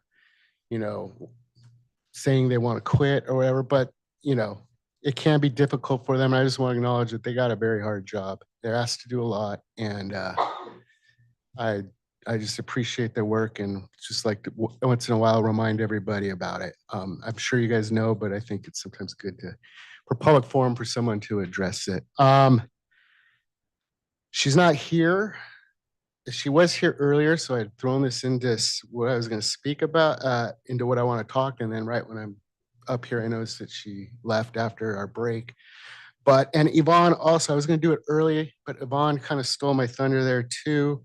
I know she was probably not gonna be at a meeting next month, but I wanted to acknowledge Sylvia, the coordinator of human resources. She is my point of contact for classified issues with our bargaining units, CSA. So I meet with her weekly, and I also storm into her office at least once a week or twice a week. And we've had a good relationship. I'm very, most of the time I'm nervous, so I don't know if anybody can tell, but in public, especially in our public forums or whatever, I would never try to air the negative stuff out or have an argument in public. I've always tried to be very positive. But HR, they get to see the more argumentative side from me. And sometimes I have been, there's public Chuck and then there's behind the scenes Chuck, and I can be stubborn and pushy, and I get too familiar sometimes, and probably, gotta watch my tone and all that stuff. I'm never disrespectful, but yeah, I can be a struggle. I can tell sometimes, like, sometimes I worry that she sees me coming in and like, oh, damn it, I don't want to deal with him today. But we've had a very good relationship, and I respect her a lot. And even when we haven't gotten along, I know not haven't agreed on things.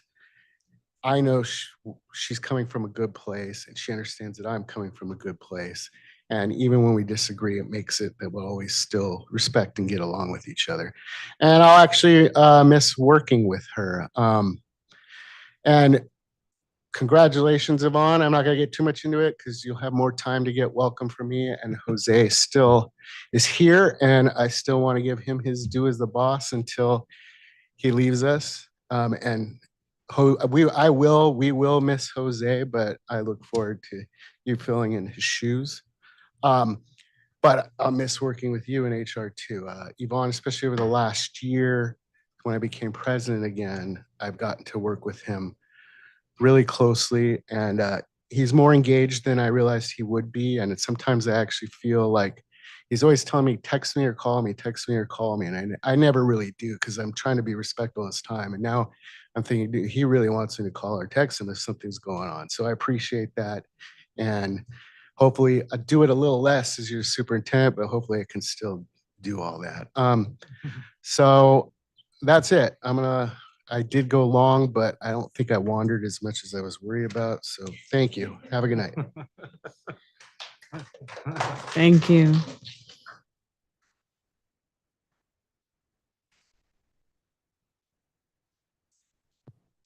I will continue to text and call you though. So Chuck might not, but I will. Good evening, board, colleagues, executive team. I wanted to start off by sharing that I've been visiting our campuses. I got through our DLC, our Davis Learning Community, and also I'm into our Herman Learning Community right now. And what we're doing is collecting data from our members. We'll be submitting a formal survey, but we wanted to touch base one-on-one with our members to see they could wave the magic wand. What would they want to wish for right now? And what are our priorities? So we're trying to gather that information. One of the things that does keep coming up that's been a trend in the learning community so far has been classroom safety. And in regards to students who don't necessarily qualify for special education, but are needing behavioral support. And what that looks like, we don't know. The structures are not quite the same if a student does not qualify for special education. They stay in their general ed classes. And so in having conversations with the director Park in special ed, it could be behavioral therapy, or when students are experiencing a crisis situation, they may need more deeper support, like mental health support. And I appreciate the fact that we can have our licensed social worker for our 2 schools for next year, Edenvale and Christopher. And I was just talking to Assistant Superintendent Bowles about it'd be wonderful if we could have a social worker at each school, or at least, a few in each learning community. other school districts have that, and there's, I think, positions like that that are that we need right now. Other school districts do, and I think for us, it's becoming more of a priority that our students are needing extra support in that area. So I just wanted to share that that's some, when we get our results, I'll share a little bit at, you know, the following board meetings, but you'll see what we sunshine in the fall. So a few updates, excuse me. Oh, actually, no, yeah, a few updates. So I wanted to share a little bit about community school update. Our community schools team, which includes Luis Velasquez from Edenville Elementary, who's here this evening, and Virginia Bolu from Parkview, met with Superintendent Monzo and Assistant Superintendent Bowles this past week. One of the things that we had discussed was reaching out to our Edenvale and Christopher communities to share information, gather information about what community schools is and what is it something that they're aware of, and if not, can we provide them with some information? We also want to share, you know, how it can impact families and our work with their kids, our students.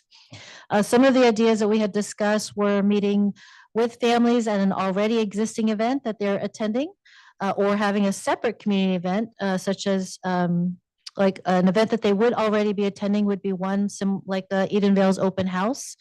Or we could also have a separate event that is where community schools is the focus, but there could be something else that the community would be drawn to participate in as well. As we also discussed using some resources that we already have in place, such as our community liaisons and doing having one-on-one conversations with folks. We also, the possibility was there too of what would that look like if we did home visits. There's been other school communities that have done home visits to talk with families, and it kind of you form a different bond when you're visiting. You're taking the time to meet with families, to talk with them. What is it that they want for their child? What is it that they need from their school, the school district? What kind of support? So I think going beyond what we normally do would be helpful, because the communities that we are trying to reach, it's difficult to go beyond. I mean, I came from a single parent home. My mom was widowed. I lost my dad a long time ago, and it was very difficult for her to participate in a lot of my school functions. Other parents had other students had their moms bringing cupcakes. Like my mom never bought cupcakes for my birthday, and I know that she was busy surviving. She was busy raising me and my brother. Whenever she did make it to my school, I knew it was a big deal, because that was a big effort on her part, getting off of work maybe a little early to catch a bus. She didn't drive, to catch a bus to meet me at my school for whatever event or to go to my conference. So I think we do need to put in the extra effort with some of our families who have shown in the past that something extra like a community school meeting, even if we provide dinner, may be difficult.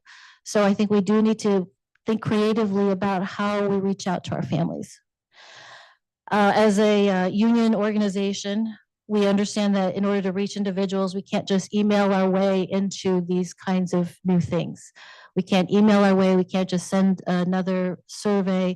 We can start there, but we have to fill in the gaps somewhere else, right? And so we need to organize that way. That's how community schools is. That is the basis of it. We work together from the very beginning and throughout, so that there's a spirit of inclusion for all, that everybody feels heard and valued and included all the way through. Okay, so we're excited to have that opportunity to get that started. There is I know there's a resolution in the agenda for this evening. With your support and your approval, we can continue to work connecting with staff, connecting with our families, with our parents, with our guardians, with our students, and doing it collaboratively. Moving on to math adoption, I did meet with ESC Director Anna about the adoption. Thank you for offering to have that meeting. It's appreciated. So as with any adoption comes professional development. We are looking forward to having professional development. And again, with your approval this evening, materials and books and everything manipulatives, which we had a funny exchange about, can be approved, and we can start that process. We are a little disappointed that materials will not be arriving till the middle of the summer. Teachers love to get their hands on things, before we're expected to implement them. So it is reported with Assistant Superintendent Bowles and with Director Anna that folks may be able to access it digitally, which is, it's something. It's a little limited, but it'll be something. And I have recommended that the principals provide an option for our teachers to ask them, do you want to, shall we carve out some time, maybe 15, 20 minutes to be able to poke around in the digital version so that they can have some practice in navigating it, exploring what are the different offerings. We don't want teachers to work on this over the summer. So having some in staff meeting or offering that option to them might be helpful, where they can do it with other people. There's a lot of learning that can happen even with teachers when they're doing it with their colleagues. So I would love to be able to see that as implemented, or at least offered to teachers. And we are also in need of more professional development for Twig Science. I know next year is going to be a really full year with math, but we need more professional development with Twig. They had, going through the different school sites, they have shared that it's been a struggle.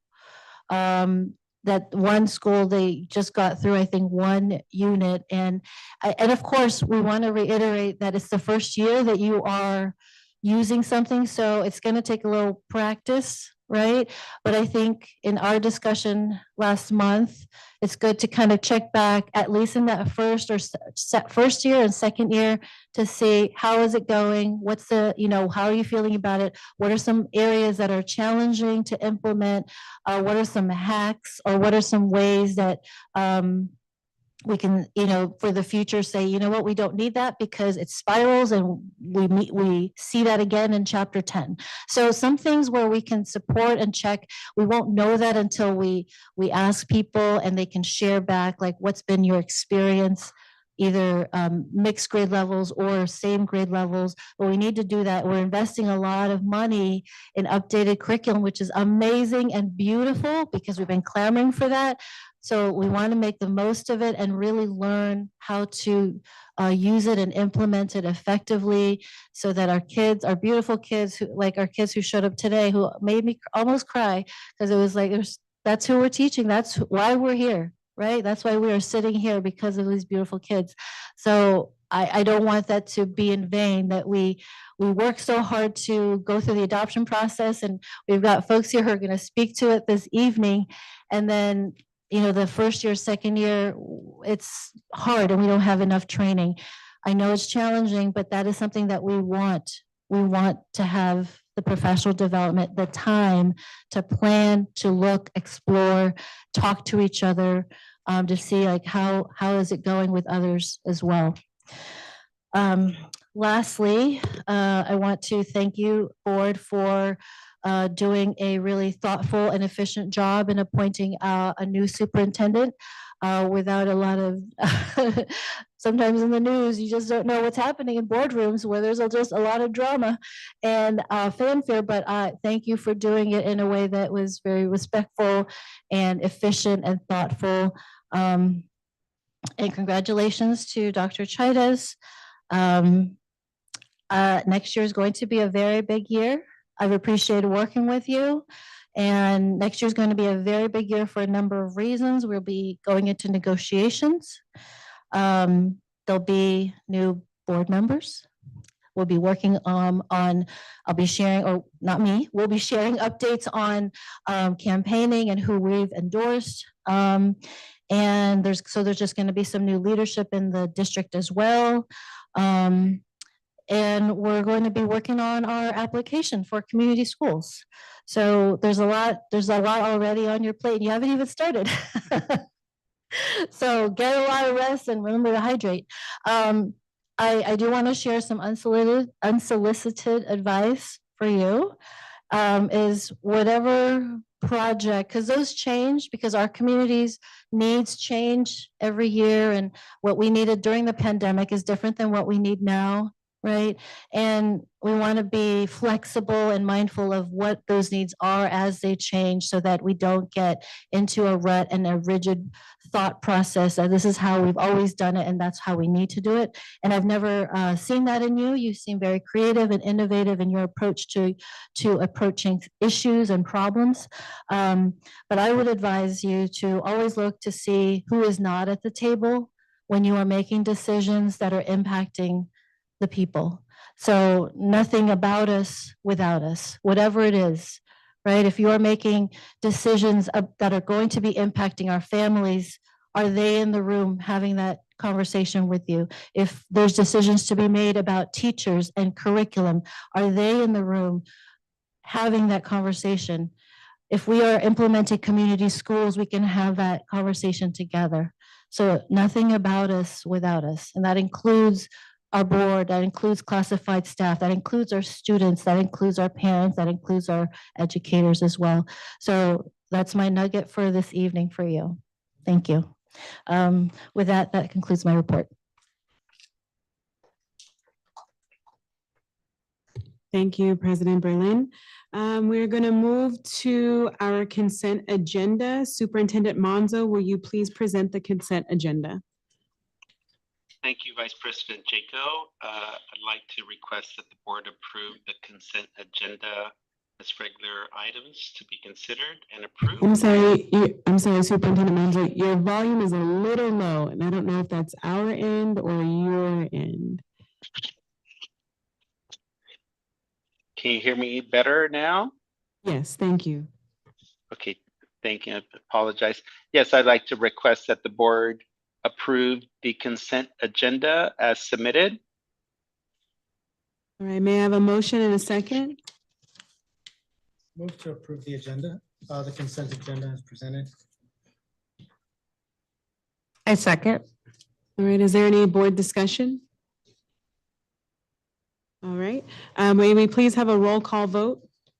Member Hernandez, Aye. Member Martinez, Aye. Member Pacheco, Aye. Vice President Jaco, Aye. motion carries. All right, next we're moving on to action items. Item 6.1, math curriculum adoption. And Superintendent Monzo. Thank you. It's my pleasure to have this item on the agenda. And I know that our Assistant Superintendent Bowles will be also introducing our presenters tonight. And but wanted to recognize that we're in a very difficult time in our district when the original consideration for math adoption was considered, and regretfully we weren't able to make that adoption happen. And just want to acknowledge that that fact, and acknowledge that our teachers have been doing an amazing job for a long time, making things work as very best they can. And we are happy today to be able to present a math adoption for your consideration. And I want to turn it over to Assistant Superintendent Bowles, who can further introduce this item, and as well as our visitors that will be co-presenting today. Thank you so much, Superintendent Monzo, Vice President Jaco, and trustees of the board. As I would like to echo my extreme pleasure in bringing this item to you. We've already gotten a little buzz about this, and I think that just goes to show the anticipation of teachers who really want quality, engaging, up-to-date materials to do the best teaching and learning in the classrooms. And I'm also very excited because just personally for my own self, when I first came into Ed Services 6 years ago, I finally get to make good on my promise, which is what I said to one individual who I shall not name, but one individual who engaged in some really robust conversations with me about the state of our curriculum at the time, that we will adopt a new science curriculum and a new math curriculum. And so today we finally get to make good on that. I get to make good on that promise that I made when I first came into Ed Services 6 years ago. So as Superintendent Monzo mentioned, we did engage in a math adoption pilot process, a math pilot process some years back, but unfortunately, because of just our financial status at the time, we're not able to adopt it and move forward with it. But recently, with the California State Board of Education's adoption of the new math framework and the fact that we got access to the early draft versions, it re-inspired for OGSD teachers through our district curriculum team to participate in a year-long process to deepen our understanding of the framework and develop a district math vision for Oak Grove. Through that and through data that we have been looking at deeply in terms of math progress and performance of our students, we felt that it was necessary to re-engage back into a pilot process and looking at high quality materials to put in front of our teachers and students. And so we did go through that pilot process over the last year, and I really want to thank Director Janae Enna and our curriculum instruction and assessment team, which also includes our coordinators, Eva Marcoida and Julie Silva. They, as a team, have engaged in that process. And moving forward, also want to proactively thank Debbie Rothaker, who helps in our department with all of the logistics that make the adoption happen. We're also going to have two of our members of the pilot team, Sarah Nolan, a teacher at Taylor School, is going to speak to you tonight, as well as Nayeli via sorry, my eyesight is just terrible. Vilvaso, and she is a resource specialist over at Del Roble School, and we had the pleasure of being together last night too for the Hoffman Award celebration. They're going to share their perspectives on the pilot process, but before we bring them to the podium, because they're going to be the stars of the show, we're going to lay some groundwork just to the process and the foundation of what we engaged in. So I'll turn it on over to our director, Janae Enna. All right, thank you for the intro, Assistant Superintendent Bowles, and I'm really grateful for the opportunity to present. So thank you to the members of the board. This is something our teachers have been waiting for a long time. So I'm excited to get to the part where our guest teachers are going to come up and share with you a little bit of their experience, and also excited to share with you the recommendation. But first, I really want to take you through, hold on. What am I doing? There we go. I really want to take you through the process because it's important for you to know that, this 2-year process for us was really steeped in just in-depth thoughtfulness. And so I want you to know about the work that it took to get to this point. And I'm really proud of it and the team. The work that they did, and because of their thoroughness and thoughtfulness, I firmly stand behind the recommendation that we're going to make for you tonight. So just a little overview, and I'm going to go into some of these in a little bit more depth, but the first year, 22-23, that was last school year, that was a preparation year. And with our district curriculum team, those are representative teachers from every school site. There's 1 or 2 reps.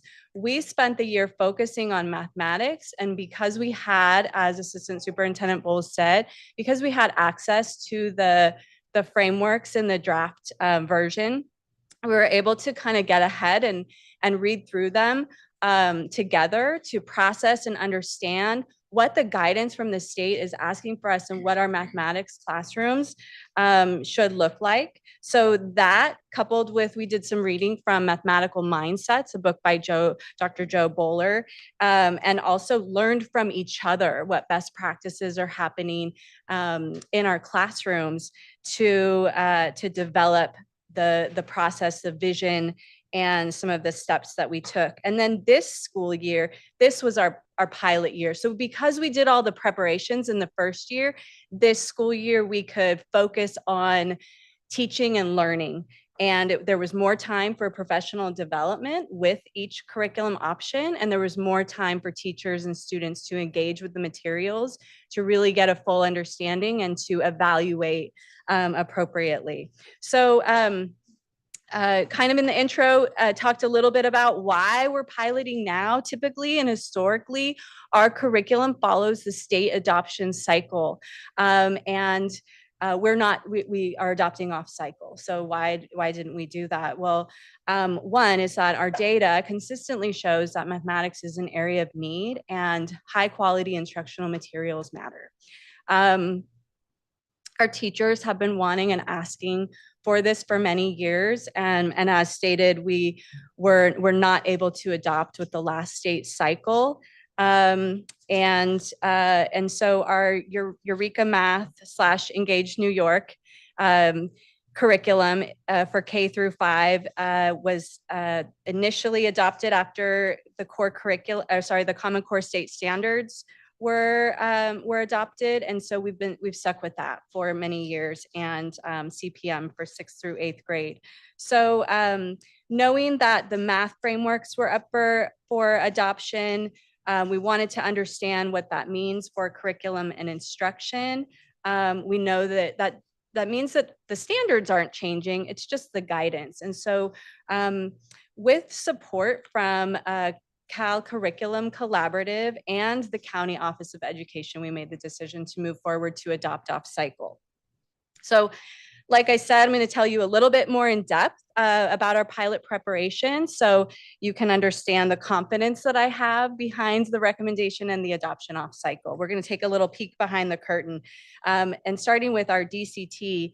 As I said, diving into the frameworks and each other for knowledge and our data, we were able to start to envision what mathematics classrooms can and will look like in our school district. And this is just a first iteration. Our vision went through many iterations and drafts, and with ongoing knowledge, our district curriculum team was able to create a cohesive math vision. So I'm going to ask the teachers, Nayeli and Sarah, to come up. I'm not a fan of reading slides, but I do want to read this vision in its entirety because this is a foundation of what we wanted to see in our curriculum. So I'll read the intro. They're going to take turns with the bullet points. In Oak Grove School District, we strive to foster mathematicians who are prepared to meet the demands of college, career, and real-world mathematics. In our classrooms, students engage in productive struggle and persevere through real-world problems. Teachers strive to eliminate deficit views of mathematics and to empower students to see themselves as problem finders and problem solvers by developing a growth mindset as mathematicians. Students actively participate in environments that foster creativity, collaboration, academic discourse, play, and risk-taking. Mistakes are celebrated, and there is a common understanding that learning is unfinished and ongoing.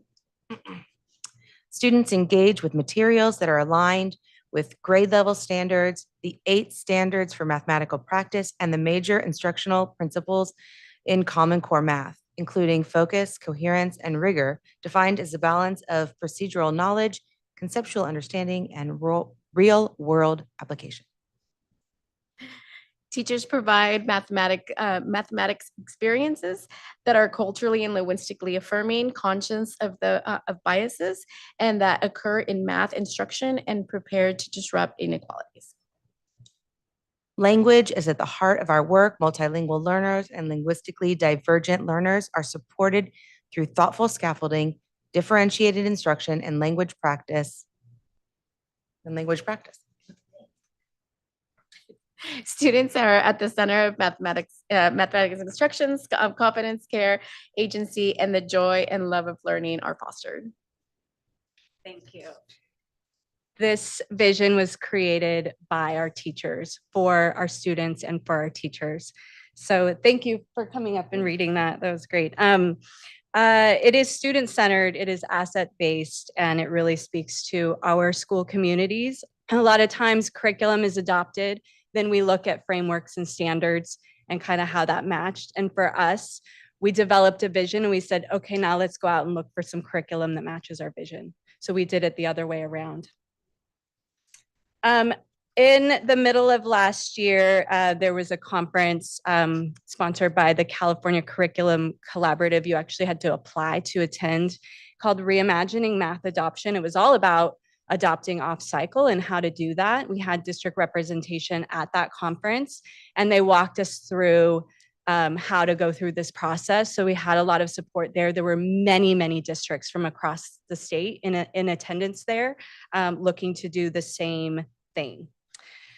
So out of that, this is, I'll kind of take you through some slides that look at data. This is old data, data from last year. So it's not the most current, but this is the data that we had to develop our district lens to kind of help us. Okay, we have a vision. We're developing our vision in DCT. Now let's go through the stages of data discovery. And we followed these 3 stages of observation, inference, and implication. So we looked at SBAC data, the data trends, and this was what, like I said, what was available to us at the time, but looking at, the district overall math and the trends over the years, as well as cohort trends for grade levels. We looked at grade levels in comparison from year to year. We looked at dashboard data, and this was the dashboard data from 2022 and prior. We know that our math dashboard went up from very low in 2022 to low or yellow. So we actually went up, but the data for our student groups really pointed to the need to in mathematics to specifically support our unduplicated pupils, our English learners, our low socioeconomic, our foster and homeless youth, and also for our curriculum to be culturally and linguistically responsive and inclusive of students with diverse needs. So our data pointed to that. We also looked at our local data, our iReady, which points to similar needs. This is our window 3 data at the end of the year, as well as, I'm just flying through this because you've seen this data before, and this just to give you a picture of what we looked at. Again, our English learners, our students with disabilities. We want to make sure that our math curriculum meets their needs and has the language supports and the UDL, Universal Design for Learning components. We also looked at math window 1 to window 2 growth. So looking the data really, going through the process and the protocols really helps us determine what, what we need in a curriculum and helps us develop our criteria. So the first thing that we did last year with the team was held an interest meeting. Who's interested? The pilot committee are volunteers. They are interested in this. And we ended up with 32 fully committed teachers, and they started in the spring of last year with the preparations. One of the first steps was really the paper screen process and finding out which programs met the initial criteria. So the initial criteria was kind of broad. We wanted it to be K through 8. Because right now we have a K through 5, and then we have a 6 through 8. And if you've ever been a 5-6 combo teacher, you know that is a huge challenge, but also just for our system, really helpful to have one curricular program in mathematics. So we were really looking for that. We were also looking for on EdReports, which is an independent evaluation consortia that rates, there's educator ratings of curriculum. We were looking for it to have green scores. So the way EdReports scores curriculum is it has a sequential review process. So curriculum has to go through 3 gateways to get the rating. And the first 2 gateways have to do with alignment. So the educators who are part of the consortia rate focus and coherence. Then they rate rigor and mathematical process. Then if you make it through those 2 pieces, they're also going to rate teacher usability. So that's also very important for educators that, it is user friendly. So through that, let me just go back on my notes real quick. We weeded it down to 4. So we have 6 listed here. The last one is our current math adoption, Eureka Math, and nobody wanted to move forward with the current math curriculum. So we took that one off the table. And then the first one on here was Achievement First, and that was an open source curriculum. So where you would download everything off of the internet and then print it yourselves. And we experienced that with Engage New York, and people didn't want to do that either. We couldn't get materials that were sample materials or anything. It's just all downloads. So it really left us with 4 options to test out. We also in our initial planning process took the team through a series of what ifs. So I wanted to hear from them. What were they afraid of? What are the what ifs in the room, so we could create the conditions for success and minimize any risk that might come up throughout the process. We developed criteria using our vision, our district lens through the data, using the frameworks and many of these tools to help compile what criteria were important to us. So there's toolkits, there's guidance from Ed Reports, from Cal Curriculum. There's a couple of instructional materials evaluation tools. CDE had piloting guidance at the time. Actually, in the last couple of weeks, there's been new guidance released from the Department of Education. And looking at that, they have a link for each core subject, and including VPA, I believe. But looking at their initial, they didn't have math listed on there yet. It's coming. But in terms of the process for adoption, looking at it, we did follow even the new guidance. We followed that process. So the prepare, study, decide, and launch, all of that's been, but it's a synthesis. We synthesized and we made it our own. These criteria. We landed on 45 different criteria that fall under these topics. So we wanted, the topics are standards, progression, and alignment. There were 5 criteria. Topic 2 is organization of materials. There were 7 criteria. Instructional design, there were 9 criteria. Language development was a topic in and of itself, and we had 6 different criteria for that. Universal access and universal design for learning, there were 7 criteria. And finally, assessment, there were 6 criteria. Then we had this other topic called other considerations. So just, one of the big ones in other considerations is that teachers don't need to go outside of the curriculum to supplement. That was very important for them, that they're not having to look for other things to supplement their curriculum, that it's all there. So the paper screen was a day that teachers were released from the classroom.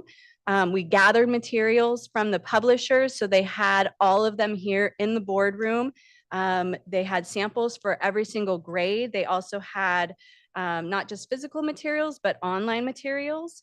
And the process for the committee members, so we not only had our pilot teachers, but we also had a broader committee. So the pilot teachers were represented all 3 learning communities.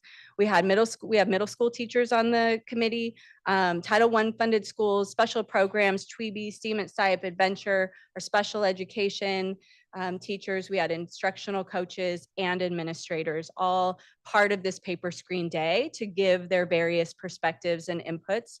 We had 4 evaluation groups. They had an hour to review online and print materials, have conversations with each other, go through processes and score the criteria and score all of the criteria for each curricular program. Really wanted them to consider what does this curriculum have that the others don't have? What are specific features that you think students will benefit from, and what are the strengths? So we also had some additional notes from the publishers that, because when we got the materials, they kind of walked through them with me. So if teachers had any questions, they could, I could help answer those questions. So they looked at all of the notes. And then they had a rubric and just looking for evidence of all the criteria that we came up with and we wanted to see in our curriculum.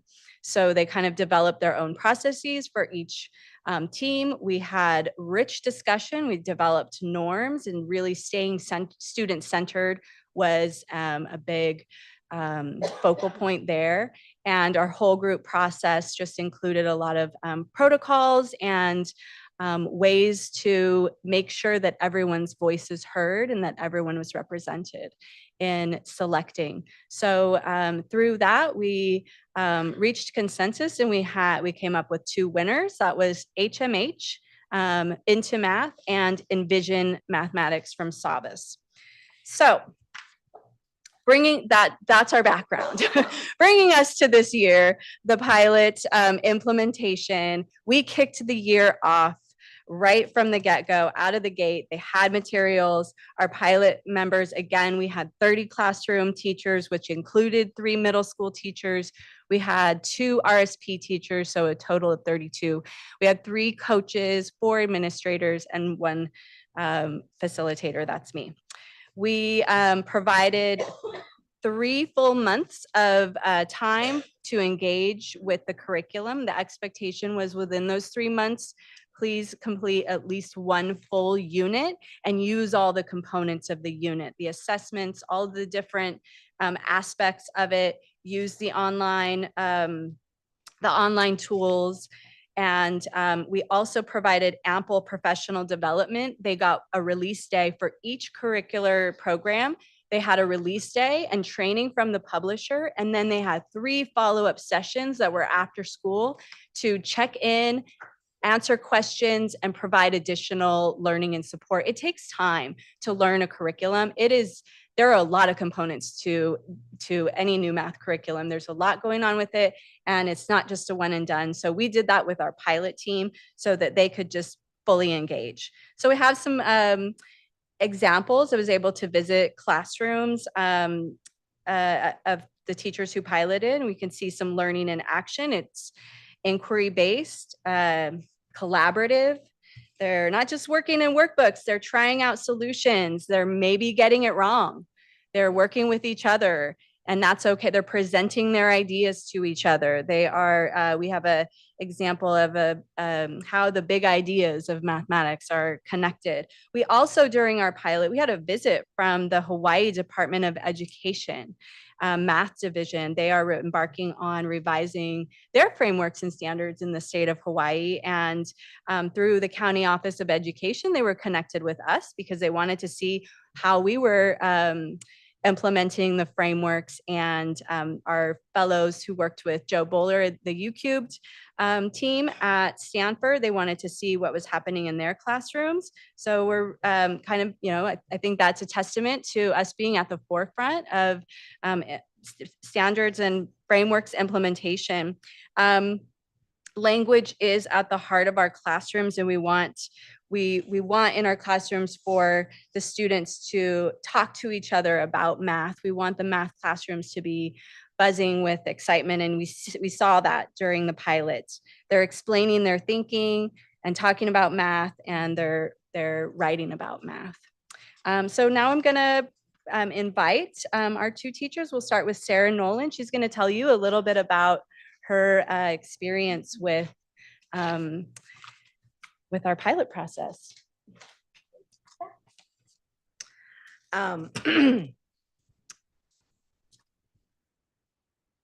Good evening. I'm just going to stick to what I wrote because if I go off, then it's just, yeah. Thank you for letting me speak to you tonight about adopting the new math curriculum from Savas.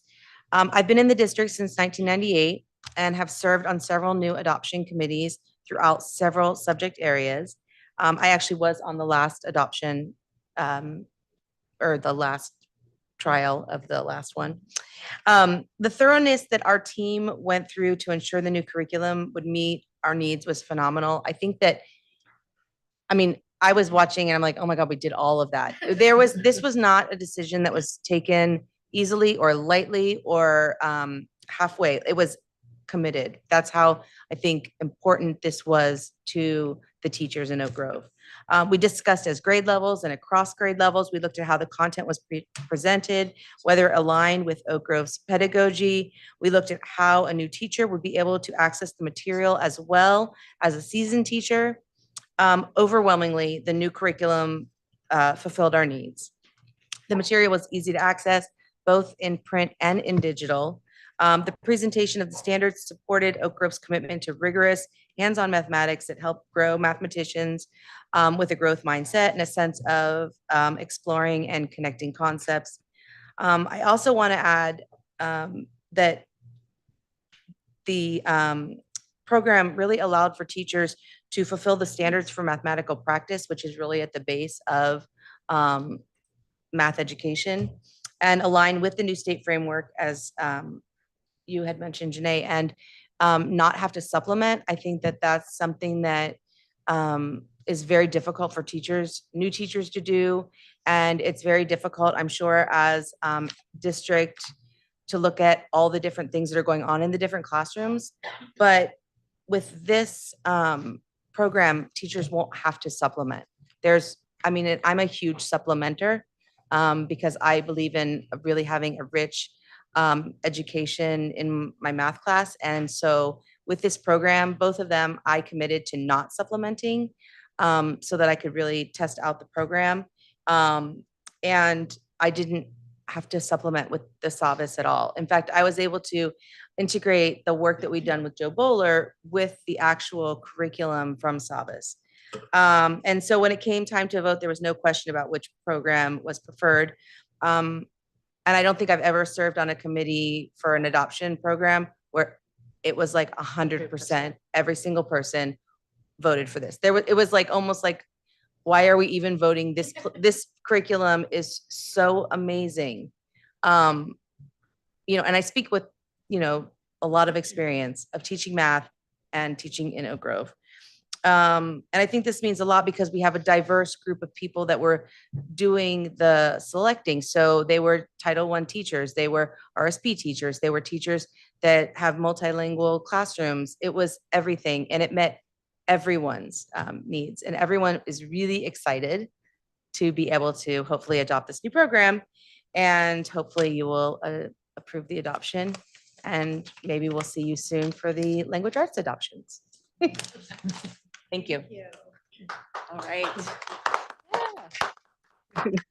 I realized I should have put the teachers after I told you what the recommendation would be, but they are talking about Envision mathematics from Savas. So no, that's okay. Just want to make that clear. So next up, we have Nayeli Villalbazo from Del Roble, and she's an RSP teacher. Hello, thank you for letting me speak here. So I came here with a different lens because I do TK through 8th grade right now, and I am in the English section, so SEI, and also in the TWEBE. So I think I had a whole, I have to work with different teachers, different grade levels. And so I came with a different lens that I had to meet like 7 criterias for my own personal benefit. And so because I have to supplement everything at times. So one of the things I really liked about this, it's a differentiation instruction. So some of my kiddos struggle with math, but this has kind of like a personal coach when I'm not with them. So especially for our struggling readers, it kind of reads it to them. It looks more like math versus like a full essay before they can, get to the word problems. I like that it had a visual, auditory, and hands-on thing. So it really empowered them to learn, and sometimes in their own pace, especially when they get home, because sometimes parents can't help them. To the embedded supports and interventions. So again, it has a step-by-step tutorials for my students. And I think currently with, the 6th grade level curriculum, they kind of get the hints and then it tells them the answer and then they write the answer and turn it in, versus this particular one gives them the step-by-step. It changes the question. And so they're able to redo it themselves, right? So it's not a copy and paste, here I did my homework. It's actually going through and really explaining it to them. So I really like that portion of it. Visual and concrete representations. So again, I have some students with some spatial disabilities. That hands-on learning is really important. So it's a real game changer for them. It's colorful visual aids, interactive manipulatives, real world examples, which I really liked. So So, geometry, sometimes it's not really easy. It's not fun sometimes when you get into that geometry. But it was really nice working with my students. And we had a project. So there's also project based. So we did a project where we had like household items, and it's like, here, you need to put them in a box. And it was like, after everything was explained and done, I'm like, you're doing engineering. This is something that you can do in your profession. And for some of our kiddos, they don't comprehend that that math leads to that. So they were really excited that they were doing engineering work. So I really like that because it gives them a multiple means of expression and representation. Also, the learning progression I really liked.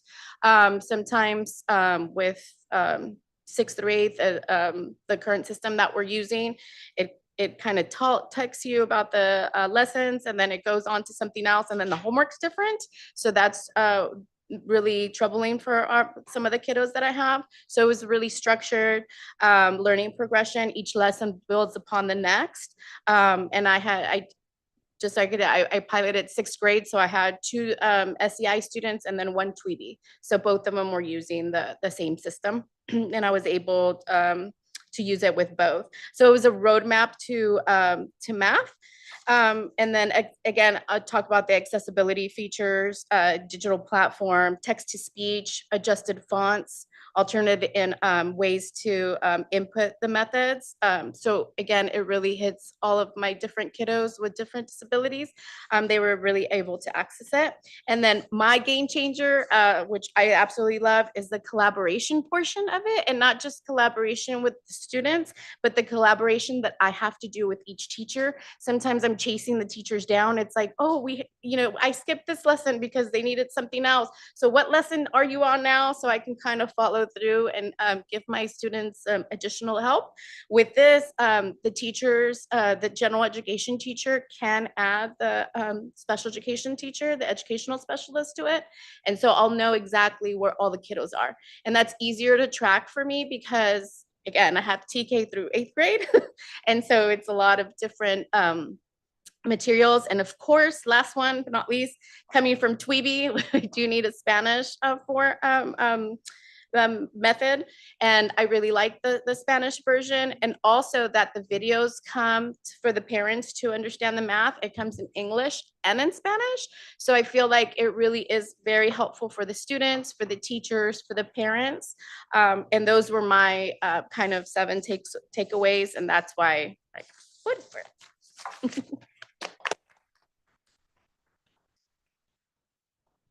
Okay, so my teacher heart is jealous. I want to teach math. They make it sound so fun. All right, so at the end of each pilot, just so you know, each teacher independently rated. We had an evaluation time for them. So each curriculum had its own evaluation that was independent of each other. Then we put them together. And one of the first things we did, we got in grade level teams and we reviewed those data points side by side. There was a lot of data there. And we also reviewed the narrative comments. So they just got a full picture of what the whole team, as well as their grade level, what they thought about both options. And then we also had in our group discussion, I don't know if you've seen this before, but we had a way for not always people want to raise their hand and say something in the whole group. So we use these cups to indicate, if each color of the cup at their table would indicate if they what their feeling was. So if they agreed, if they kind of agreed, if they kind of didn't, if they disagreed, or if they had a question or just were neutral. So every time the discussion progressed, you could look across the room and myself as a facilitator, see if there were pockets of grade level, if a grade level disagreed with the statement, that we could kind of call on them to share out. So the discussion was very rich, and there was representation, but people could also weigh in without having to wait their turn and raise their hand and share out if they didn't want to. And that was just a way for more voices to be in the room than time allowed for everybody to talk. So that was kind of fun and also meaningful for the group. A critical component to this pilot is family engagement. So we did have communication that went out at the start of the pilot window for each of the curriculum. So the parents could, there was a link so the parents could explore the curriculum and see what their child was doing. They understood from the get-go that their child's classroom was engaging in a math curriculum pilot and what that would entail. And then we also surveyed them. So for Into Math, the first curriculum, there were 71 parents responded. That was in the fall. You know, parents in the spring, I'm a parent, so it's like that things are a lot busier, but in the fall, 71 parents responded. 36.6 said their child was engaged in math during the pilot, and 31% said the materials were easy to understand. In the spring for Envision, 24 responded, 66.7 said their child was engaged in math during the pilot, and 37.5 said the materials were easy to understand. So the preliminary votes we did this over 2 different sessions, and for Into Math, the 100% either said they were not going to vote for that or probably not. And for Envision, most people said they were going to vote definitely yes or probably yes, but there was a little pocket who said I still have some questions, and the questions were related to just wanted some clarification on universal design for learning in the curriculum. So we got the answers from Savas, and really understanding like that the aspects of the program are, you know, in terms of universal design for learning, are around means of engagement. So how students are interacting, what are the different entry points? So they shared with us a little bit about that. Activities that include, you know, interactive elements in real world context and collaboration, that they have multiple means of representation. We're not just solving problems on a, you know, on the workbook, that they have multimedia, there's manipulatives, there's diagrams, there's adaptations that the teachers can make to their mathematics instruction, and they have multiple means of action and expression. So we kind of went a little deeper and understood, and then in the end, as Sarah said, 100%, I know it's red, that kind of triggers like, that's bad, but in here, it's 100% agreed that Savas Envision was the best recommendation for the adoption. And so that was our final committee selection. So here's the overview and the cost. So you know that with the adoption, all of the printed teacher and student materials will be included, and that includes English and Spanish, that it will be digital access for all teachers and students, which also includes digital manipulatives. So there's different ways that they can interact online. And there's also so the Spanish curriculum is there. They have access to different grade levels to the English and Spanish, but it also has embedded translation for students. So if they're newcomers from countries speaking languages other than Spanish, we have the ability to use translations within the curriculum for them to understand the math, and then also a manipulative kit, so one per each teacher, and the manipulatives are selected. It's a third party, but they are selected by Savas for each grade level. So each grade level has a different set of manipulatives, and we'll provide that. There's also something called the MDIS kit. So that's Mathematics Diagnostic Intervention System. And this is like a separate intervention curriculum within the curriculum. So for intervention, they don't have to go outside. It's embedded on the online for all teachers, but we wanted the kit for all of our special education teachers. So SCC and RSP will all get their own MDIS kits. All teachers will have access to the entire MDIS intervention system online. And then we will also be exploring benchmark assessments that Savas provides that are integrated into, that are not part of the curriculum, but the data feeds their dashboard. So for 7th and 8th grade, we're looking at that for next year. And they also have, like iReady, a personalized instruction component program. So we're exploring that next year for 7th and 8th grade. And then also, as the curriculum changes, as they're responding to the frameworks, any updates, that we will also get those updates throughout the life of the adoption. So the proposed cost for a 6-year adoption, $2.5 million, which we have set aside funds ready to go for that. So the last kind of piece here, and it's really important for our teachers, we want a strong implementation. We don't want to just hand people books and give them, the materials and have at it. We really want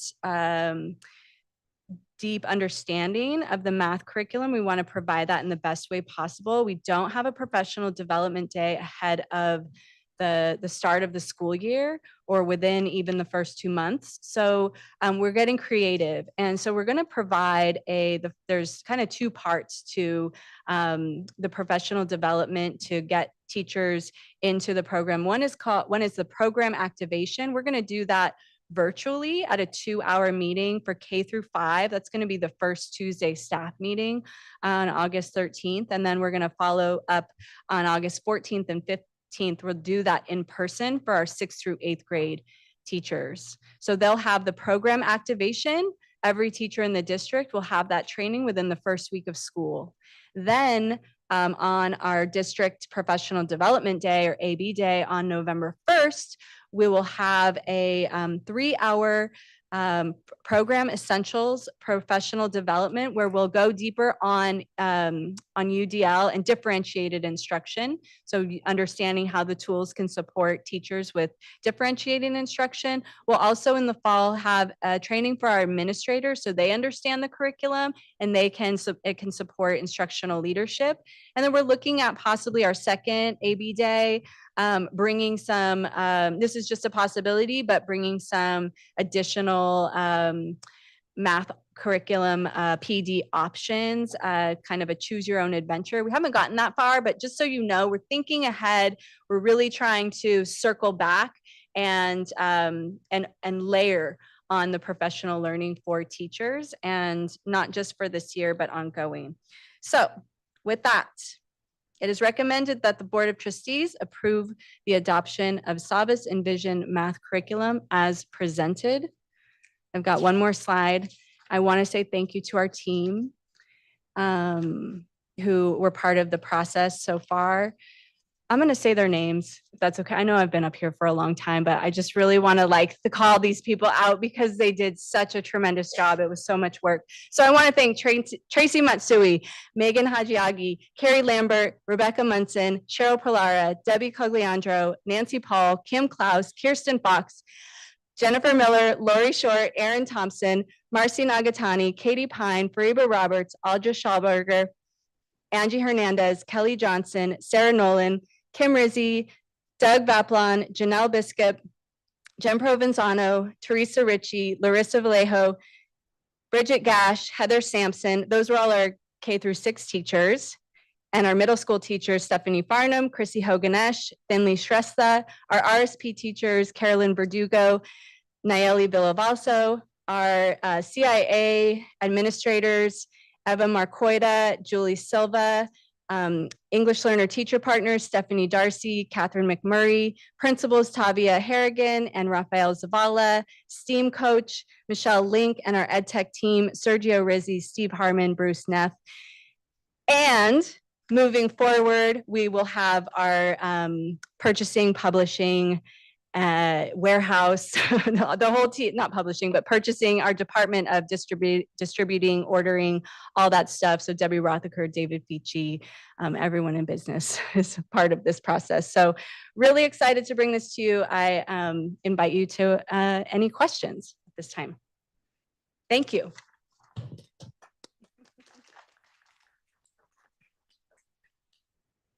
Well, I know I'll start by just saying thank you so much, especially for our teachers who are here late after a long day to share your thoughtful experiences. I know I feel like I can speak for my colleagues, but I won't, in just saying that I absolutely trust and value as our professional experts. And so if you say that this is what is the best thing, then I absolutely trust you and believe you. So thank you for taking time out of your day to be here, and thank you for your thoughtfulness.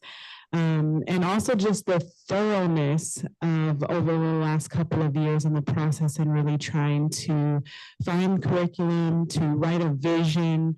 There's nothing that's more rewarding as a teacher. I think that when you get to create and have that impact on your profession and on the content that you are teaching, and how much more meaningful that is just as a teacher every single day that you own that, right? That you get to own that. And it shows. It's the difference that makes the difference. And so I just want to say how much I really appreciate and value your time, your efforts. It may seem like it's not noticeable every single day, but you are noticed and felt. So thank you. And then I have some questions, but I'm going to open it up and just say, does anyone have any questions or comments from the board? I just want to thank you guys for taking the time, especially our teachers, of course, who are sacrificing, hours that they could be spending with their family. They could be spending lesson planning. It's May, the roughest month, if you don't even count June.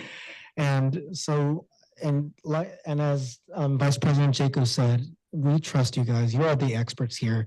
And I'm excited to support the adoption of this. And this is all a reflection of not just the leadership of our superintendent, but the power and leadership of the ESD and of course our Assistant Superintendent of Educational Services. So just thank you guys for all of your services. And I cannot wait to vote in support of this $2.5 million price tag decision. So again, I just want to echo just how thankful we are for the thoughtfulness and really just the dedication, the commitment to a process like this. I really want to just thank you guys for embodying what I know we have set forth as a vision as a board, where we are centering our student voices, our family voices in the center of our work.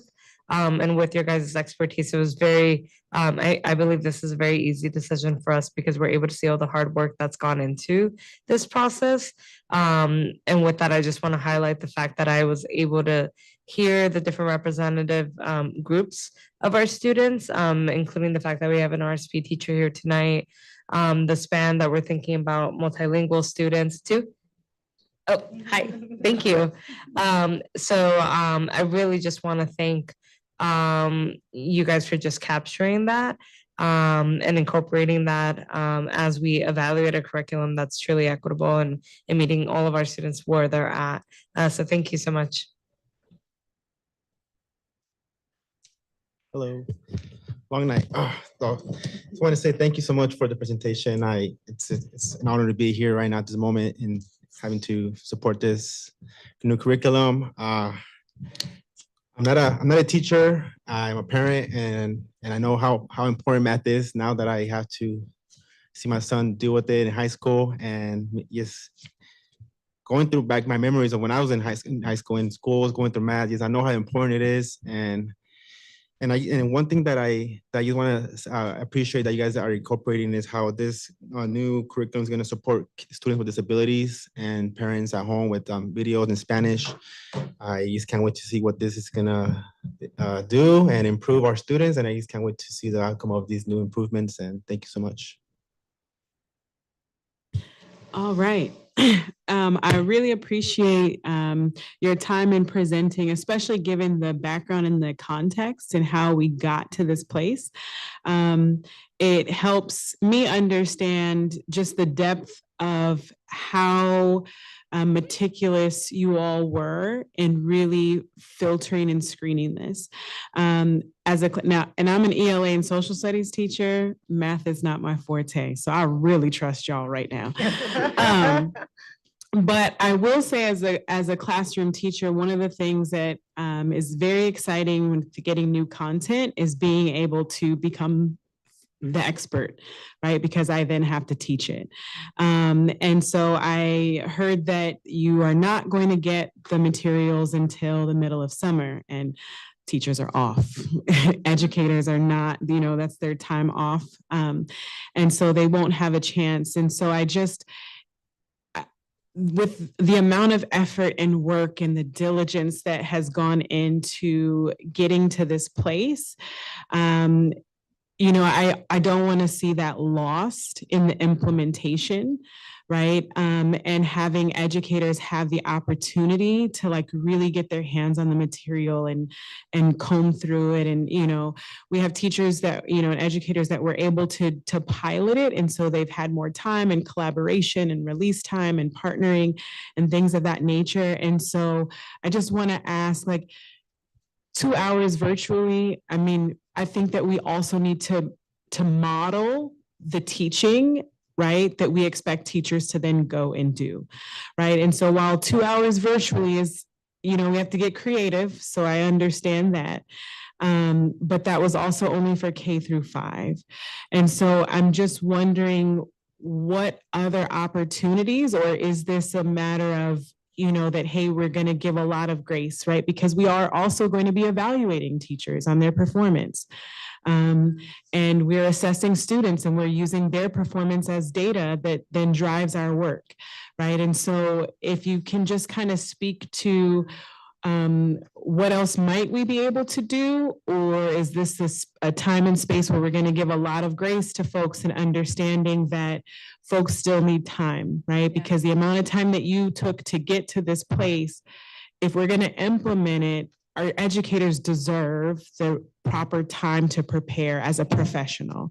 So can you just maybe elaborate on kind of what your plan and vision is to support our educators in implementing this with so that they feel as enthusiastic about it, right? Because we've all seen it, right? We get really happy about something and then we rush to implement and we don't do that part properly. And so it just gets put to the back burner because our educators are going to go to what they know because they do it. And highly effective teachers, we make it look easy, but we're not just in there making it up. It's very methodical in the methods that we select, and a lot of time and preparation and planning.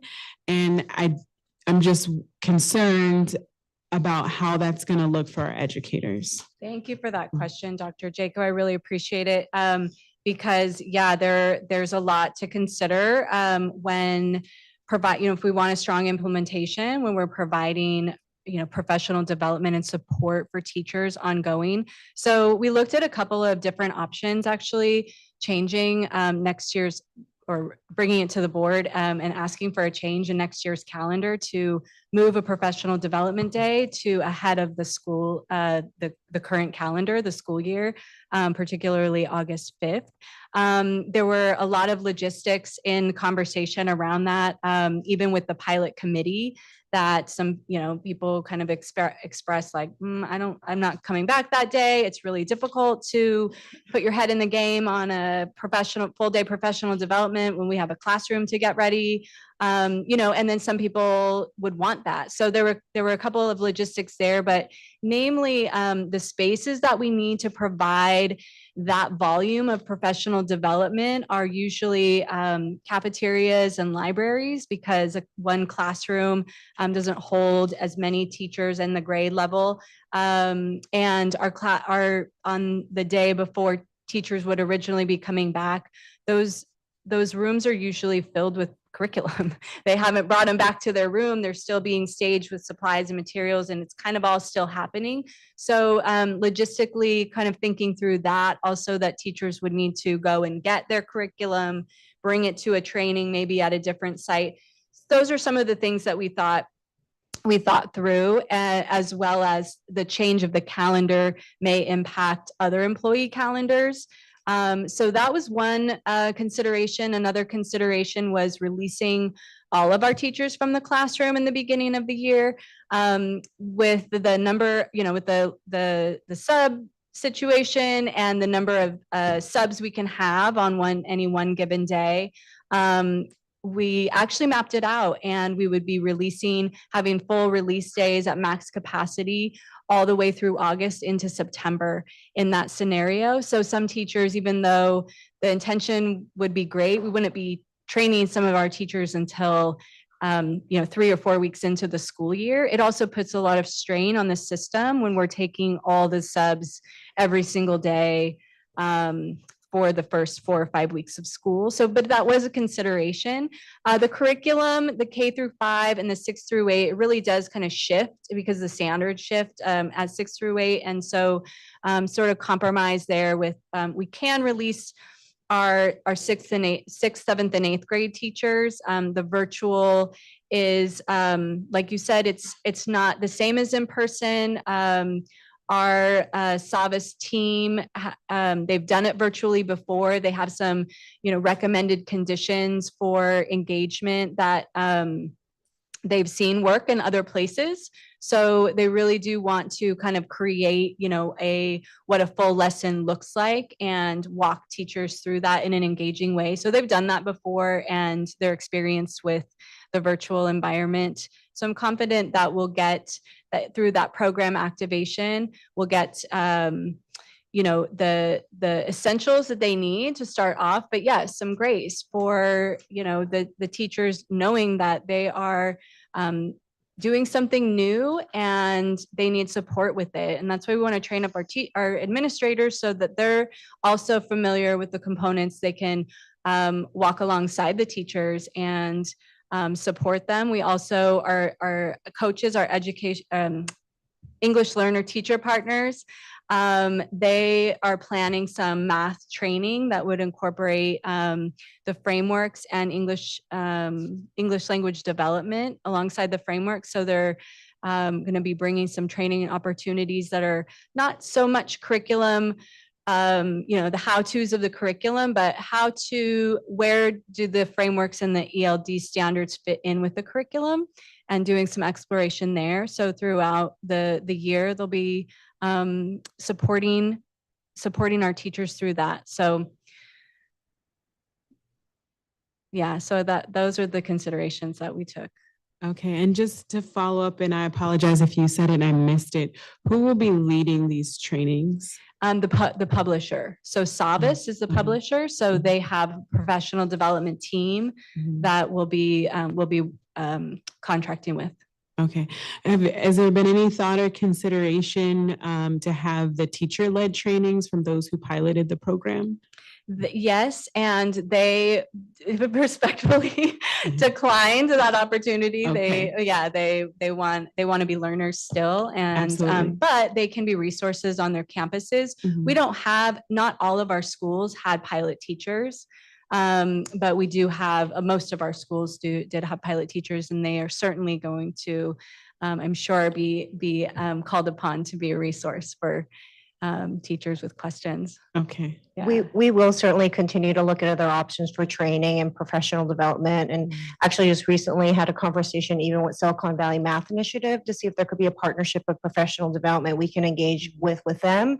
In addition, all sites do have teacher release days and planning days that we might be able to also leverage with grade level teachers at the site and being able to give them some guidance, as well as some other optional opportunities. So we'll definitely continue to look at ways to engage our teachers in that learning. Sure. And I mean, I trust our educators as professionals, right? And a lot of times it's not even always that they need training as much as they just need the time. And their time is valuable. And so if we're not able to provide a release time, if this is something that they're expected or, said without saying, that they just kind of do it on their own time, that we compensate them for their time. And so I just would ask that you consider that and ways in which that we can bend some time and create time to allow them to collaborate with each other, or just to be in their classrooms to a chance to go through the materials, and that if it's outside of their already contracted work time, that they have an opportunity to be compensated for their time. Thank you. All right, and with that, those are my questions. Are there any other questions? All right, then may I have a motion and a second? Move to approve. All right, I second. All right, may I please have a roll call vote? Member Hernandez, Aye. Member Martinez, Aye. Member Pacheco, Aye. Vice President Jaco, Aye. motion carries. Thank you. Great work. Very exciting. And now we get to move on. All right, item 6.2, resolution number 1462-524, Classified School Employees Week. Superintendent Monzo. Thank you, Vice President Jaco, and again, thank you to the team tonight on the presentation of the math curriculum adoption, and also, as was mentioned, we'll continue to explore additional options to see how we can best support the implementation. And with 6.2, I'd like to have our Assistant Superintendent Chaitis, Dr. Chaitis, present this item.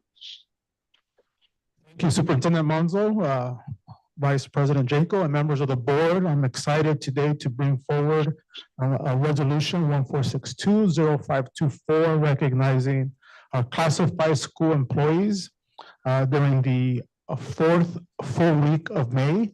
Our legislature recognizes the important contributions of our classified school employees statewide.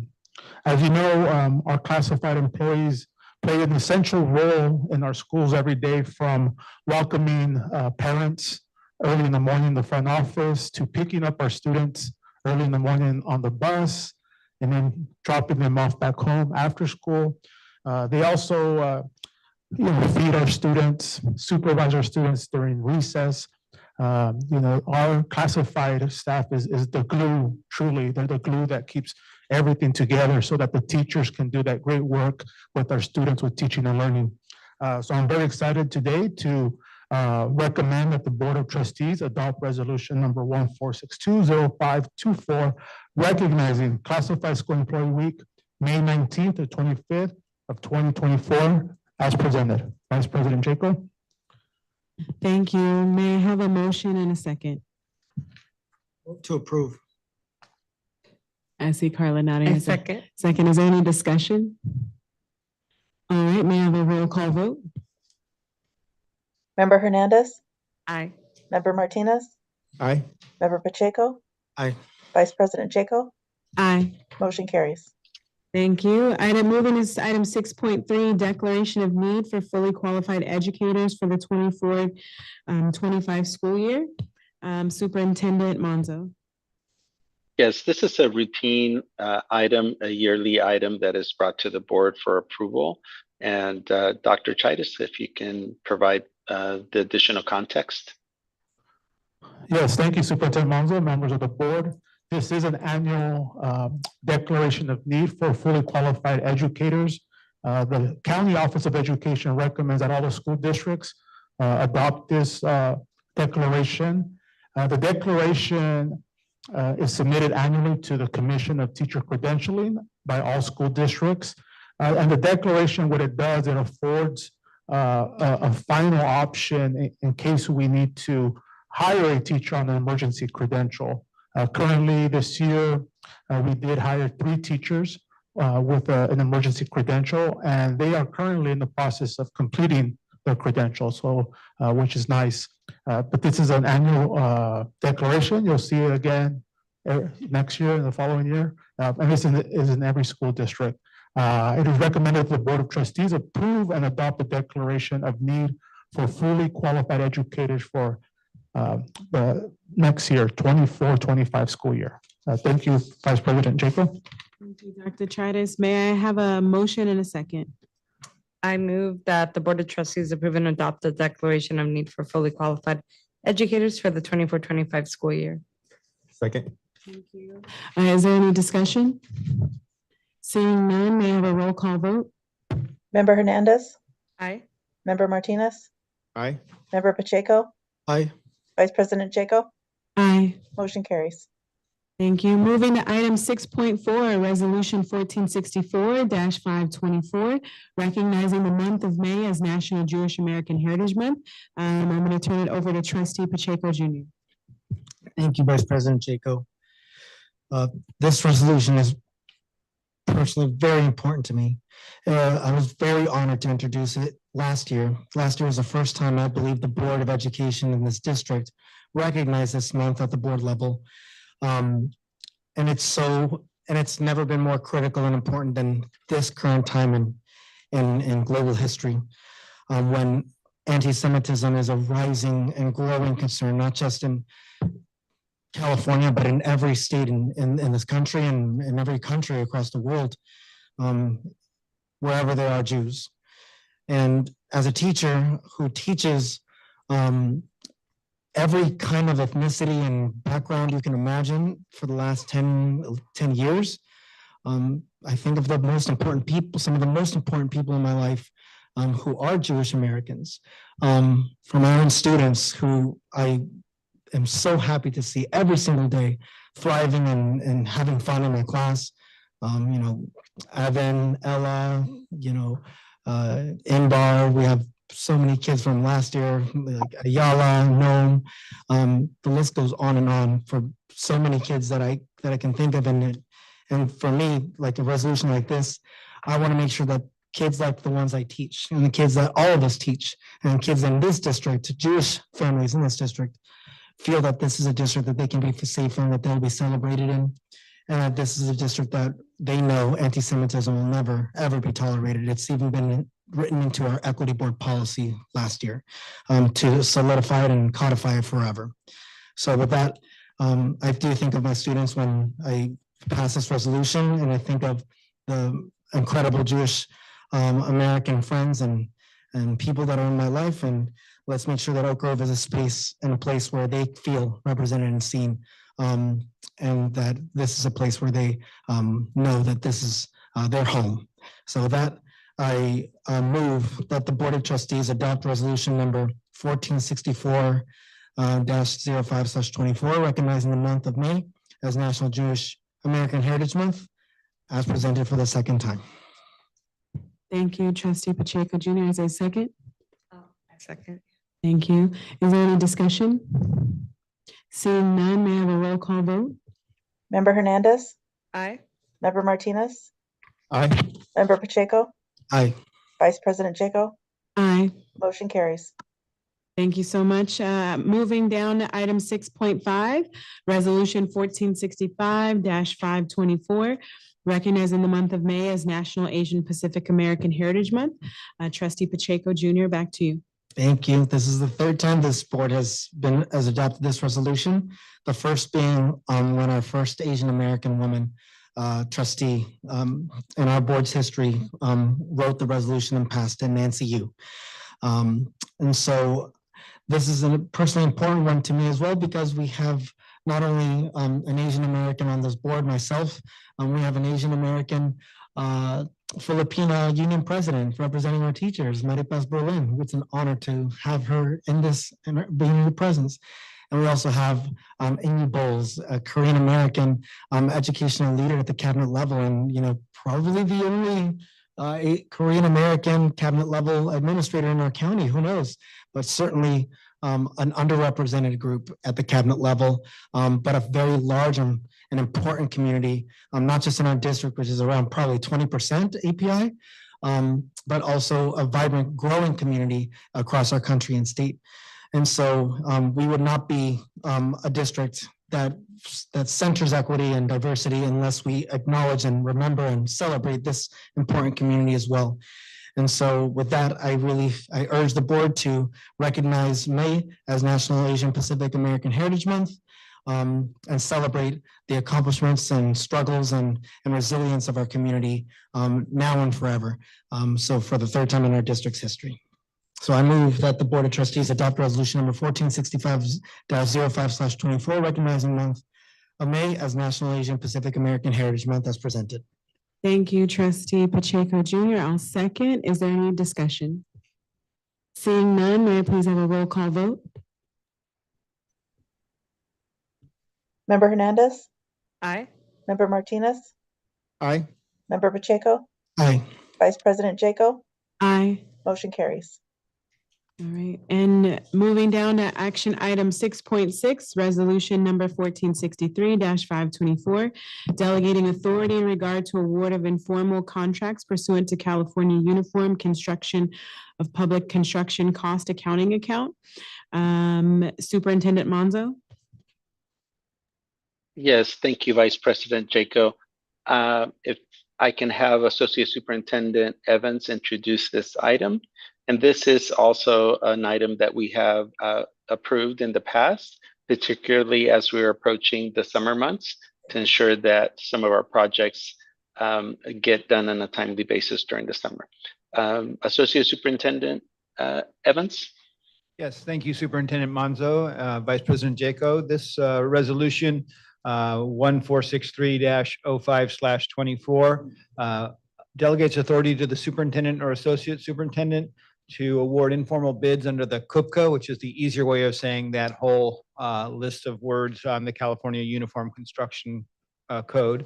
And it will go into effect and then remain in effect until overturned by the board. What the CUPCA does is allow the district to move forward with projects with a list of vendors, and we can award projects up to $60,000 without a formal bidding process. And we can award projects up to $200,000 with an informal bidding process. This delegation allows us to move forward with those and have them put into motion and then bring back to the board for ratification within 60 days so that we can keep projects moving and on schedule.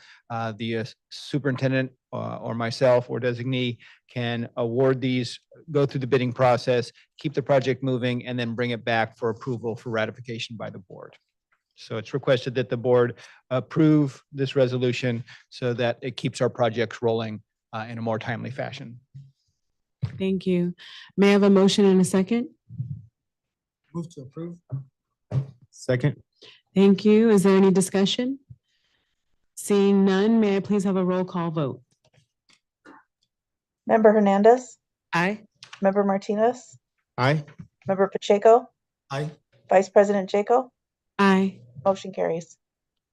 Thank you. Action item 6.7 to acquire network access control application Arista to secure an internal network infrastructure.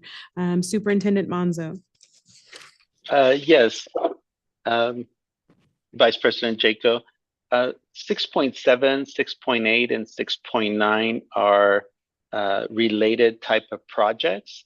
And I'd like, if the board is in agreement, like to bundle those three items, 6.7, 6.8, and 6.9 as one motion and action. And as in the past, Associate Superintendent Evans can introduce each of these items, pause for any questions or comments or feedback, and then before moving on to any of the other items. And then at the end, take one motion and one vote for 6.7, 6.8, and 6.9. Vice President Jaco, is that something that you would like to consider for tonight's meeting? Absolutely. Is there any objection to us bundling item 6.7 to 6.9? All right, seeing none, we'll move on those afterwards, after a short description. Thank you, Vice President Jaco. Associate Superintendent Evans? Thank you, Superintendent Monzo. Yes, these three items relate to technology improvements.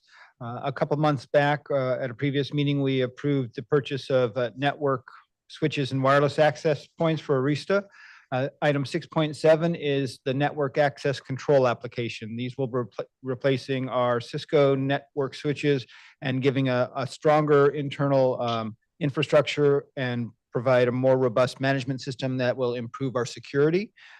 This is a subscription that will take a lifespan of 5 years, and the total amount is just shy of $100,000, $98,748 that will be paid upfront with local IT funds. Some of these funds we expect to recuperate as we remove our Cisco switches and resell them. We should generate some revenue that would offset some of these costs as well. Are there any questions on the access control application? Thank you.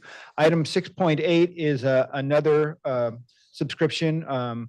It's migrating our student web filter and our classroom management to GoGuardian. We currently have Securely as our web filtering and Land School is our classroom management. Those contracts will end in June of this year. The IT department evaluated several projects, Securely, which we already have, LineWise, Blocksy, GoGuardian, and Lightspeed. And GoGuardian was found to be the clear preference. They had good techniques to help with theft recovery of student devices, AI scanning for content to provide added web filter functionality. And the GoGuardian also helped very well with the classroom management, so that'll replace the Land School as well. This is a 3-year agreement that'll be paid upfront at a total cost of $102,780. Are there any questions on that? Okay. And then our last one, kind of ties back to the Arista switches that we approved previously. This is for a contract to have them installed. We'll contract with an outside vendor to come in and do the installation of these. While our staff has that capacity, summer is a busy time for them and they'll be busy doing all the other typical IT work they do and getting ready for the school year. So this crew can come in and take that work over, and it'll be at a cost of $113,971. This is a capital project and it'll be paid out of Measure P bond funds. Any questions I can answer for you there? All right. May I please have a motion and a second for item 6.7 through 6.9? Motion to approve item 6.7 to 6.9. I'll second. Is there any discussion? Seeing none, may I please have a roll call vote? Member Hernandez, Aye. Member Martinez, Aye. Member Pacheco, Aye. Vice President Jaco, Aye. motion carries. Thank you. Moving to item 6.10, resolution number 1468-524 in support of community schools. I would like to introduce this resolution, if y'all don't mind. It's getting late, so try to be brief.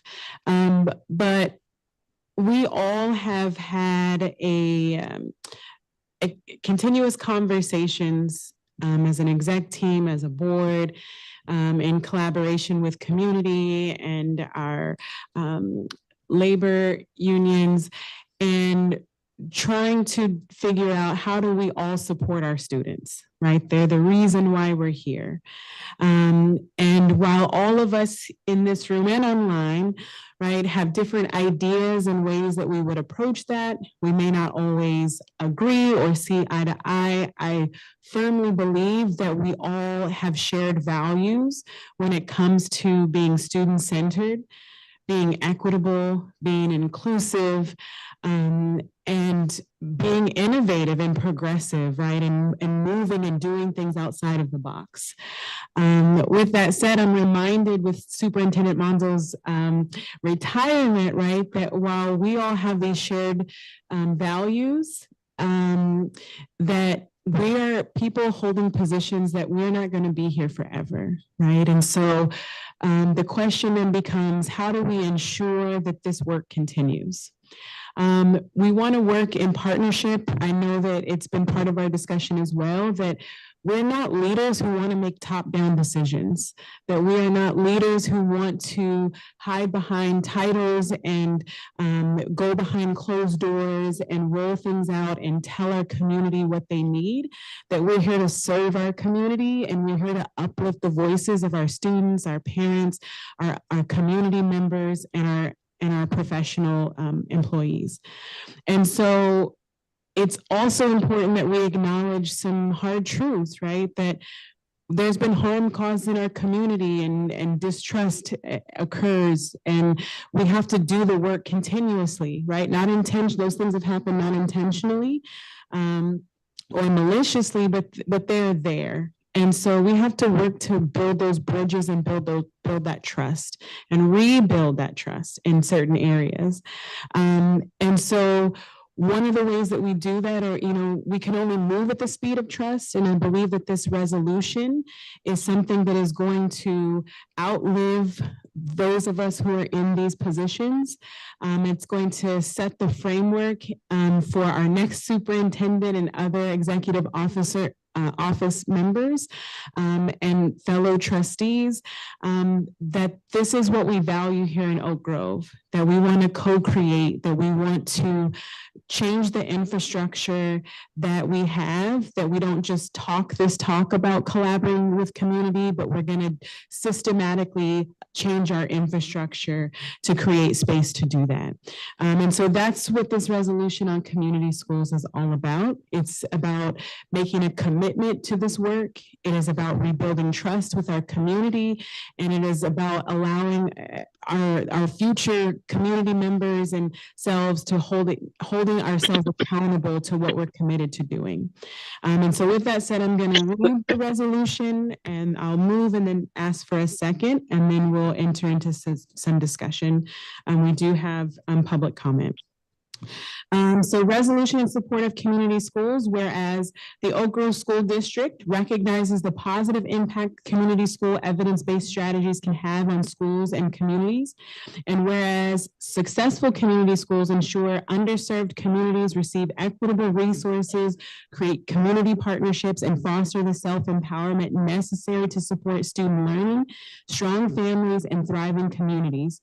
And whereas the district supports the development of community schools that create school environments that are welcoming and led by an integrated belief system that transmits to students and communities a sense of pride, opportunity, and high expectations through collective efforts of youth, parents, community members, businesses, and community organizations. And whereas the district supports the development of community schools that intentionally serve the youth and community through providing support and access to resources equitable to the broader community. And whereas the district believes that the health and climate of schools is mutually dependent on the health and climate of the surrounding community, and as such, this strategy is both multi-generational as well as focused on the needs, assets, and opportunities beyond the school itself. And whereas the district recognizes community schools as a valuable research-based strategy for school accountability, improvement, and community development. And now, therefore, be it resolved that the Oak Grove School District Board of Education is committed to establishing and maintaining community schools in our district. Be it further resolved that the district recognizes the successful community schools require financial and other resources, and therefore district staff is directed to identify funding sources and apply for such funding from both state and federal governments and private organizations that could support the establishment and maintenance of community schools in the district. And be it further resolved that the superintendent or designee shall work with district labor partners to discuss their involvement in all aspects of creating and maintaining community schools in the district, including discussing and potential impacts on working conditions that may arise. And be it further resolved that the district staff inform school site staff and administrators about this resolution, the framework for community school, and on or before the end of August 2024, survey school site staffs to determine their commitment to and interest in becoming a community school. And be it further resolved that the district staff will report to the board by the September 2024 regularly scheduled board meeting as to the district's effort in completing the directives in this resolution and possible funding to support the implementation of community schools. And with that said, I'd like to move that we adopt the resolution number 1464-524 in support of community schools. May I please have a second? I second. Is there any discussion from the, or do you want to do public comment first and then the board? Okay, if we can, I'll move to public comment first. So first up, Luis Velasquez. Good evening, GSD board. Good evening, executive team. Congratulations. My name is Luis Velasquez. I am a sixth grade teacher at Edenvale. I want to express my support for the community schools resolution that is currently under consideration. As a member of this school community, I strongly believe that investing in community schools is an important step towards fostering holistic development and success for our students. OGEA has already passed a community schools resolution as well. Community schools have demonstrated their effectiveness in addressing not just academic needs, but the broader spectrum of social, emotional, and family changes that students may face. We ask that you approve the resolution to help bring about much needed services that each student needs. Thank you.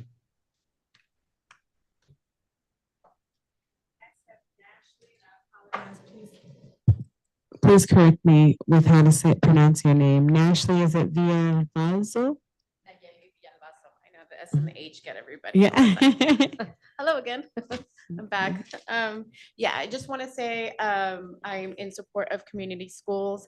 I know growing up, when I was younger, it was very important for my mom to be able to collaborate. Coming from Mexico, we were born, both my mom and I were born and raised in Mexico.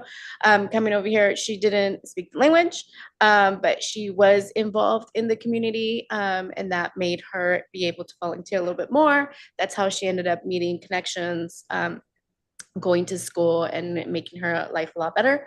And then especially with our Latino population, it's really hard to, get involved. Just like I think earlier in the discussion, we were talking about just emailing. Our parents don't do that. So we really need to be front and center for them, really get them involved. And our communities want to be there, especially our schools in Edenville. They want to be there, they want to engage, but they don't know how. And we need somebody to bring them to the table. So that's what I'm here, just for that support of the community schools. Thank you. Thank you. Thank you so much.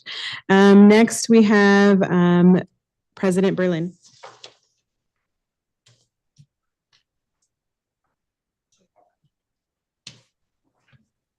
Yes, thank you.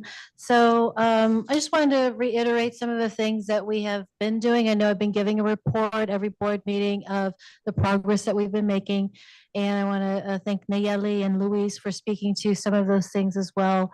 We have, this is something that OGA does support. We have passed our resolution. We've been organizing with members, talking with members about community schools, developing that education and understanding. So I also want to reiterate that this is this is my 18th year, or I'll be entering my 19th year in September or August. And we are at a beautiful place as a school district right now.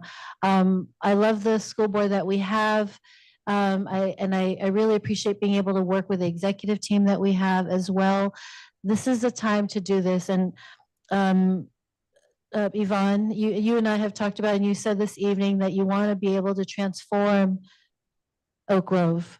You want to advance Oak Grove and transform it. This community schools is a transformative model, is one where we are involving the voices of everybody. And it's not just the few, it's everyone, where there is a lot of inclusion and involvement in what is happening and participation in what we do here at school, providing services that's difficult for our families to acquire, and it's being the hub for the community.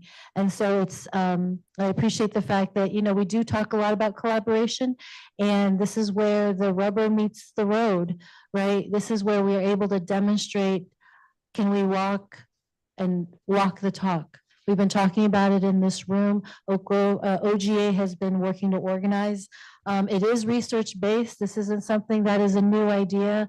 There are schools nationally, there are schools in California who are successful community schools. And each community school is going to be different because it goes exactly to the needs of each community.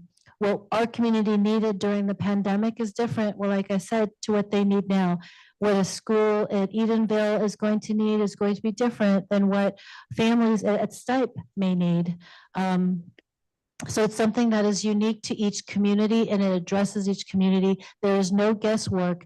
It is deep work to find out what is it that people appreciate, the families, the staff, what do they appreciate about their school? What do they need? And finding that assessment, doing that assessment and finding out what is it exactly is standing in the way of that shared vision. It's long, deep work, and it's something that is transformative. It isn't a new thing that's new and shiny, and then after a couple of years, we're moving to a new for a new model, but it is something that is worthwhile and something that is shared and not top down. So thank you for your consideration. Thank you. Thank you. There are no further comments in person. Are there any virtual comments? Jorge Prado.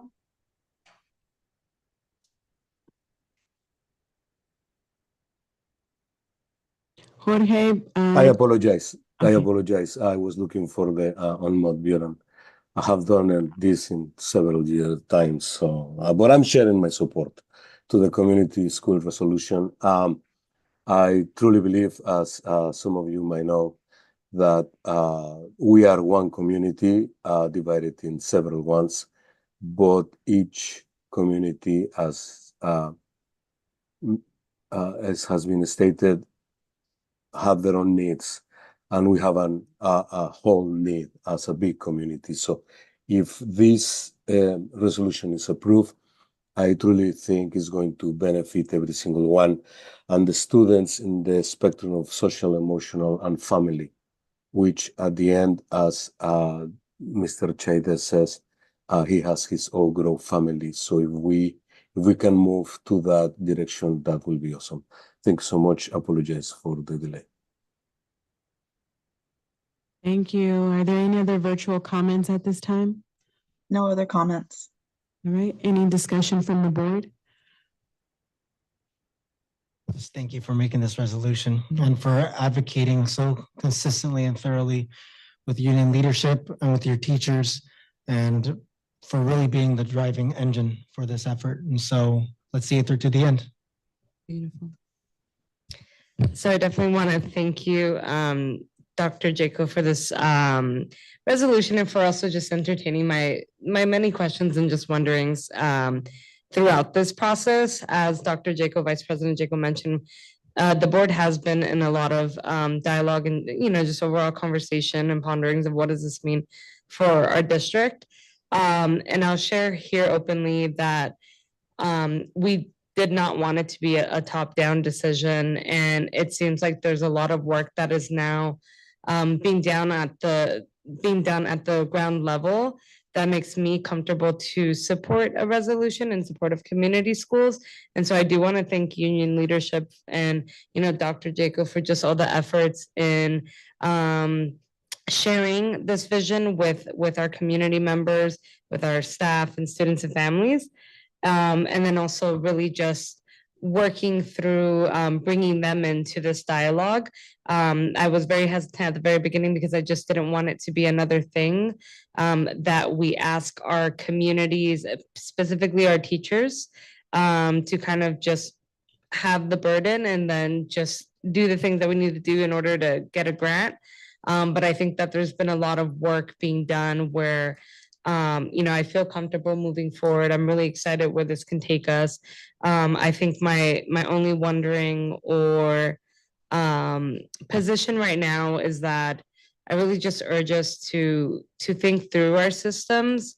A lot of the sentiments that the community schools resolution highlights, I do want to just declare here, we do a lot of it already as a school district.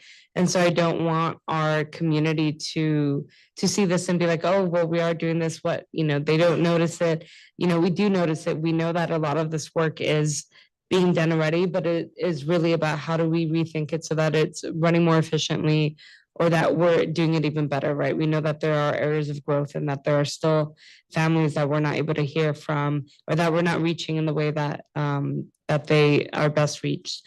And so I really just urge us to think through our systems, think really creatively. I really do look forward to seeing what each community school is going to look like. And for us as a board, we're just here to support whatever those visions are and not to dictate what those are going to look like. And I want to just be protective of people's energies and times. So I've been having conversations, and I do think we need to look into what we need to take off of people's plates, and how we can maybe restructure committees or collapse them so that, again, we're having just more intentional conversations, but not just so many different conversations happening in silos. So with that, I'll sort of pause there. Again, we've been thinking just very thoughtfully of what this means for our community, and I just appreciate all the work that everyone is doing. So thank you. Thank you. And I do want to add really quickly, because I can't take all of the credit.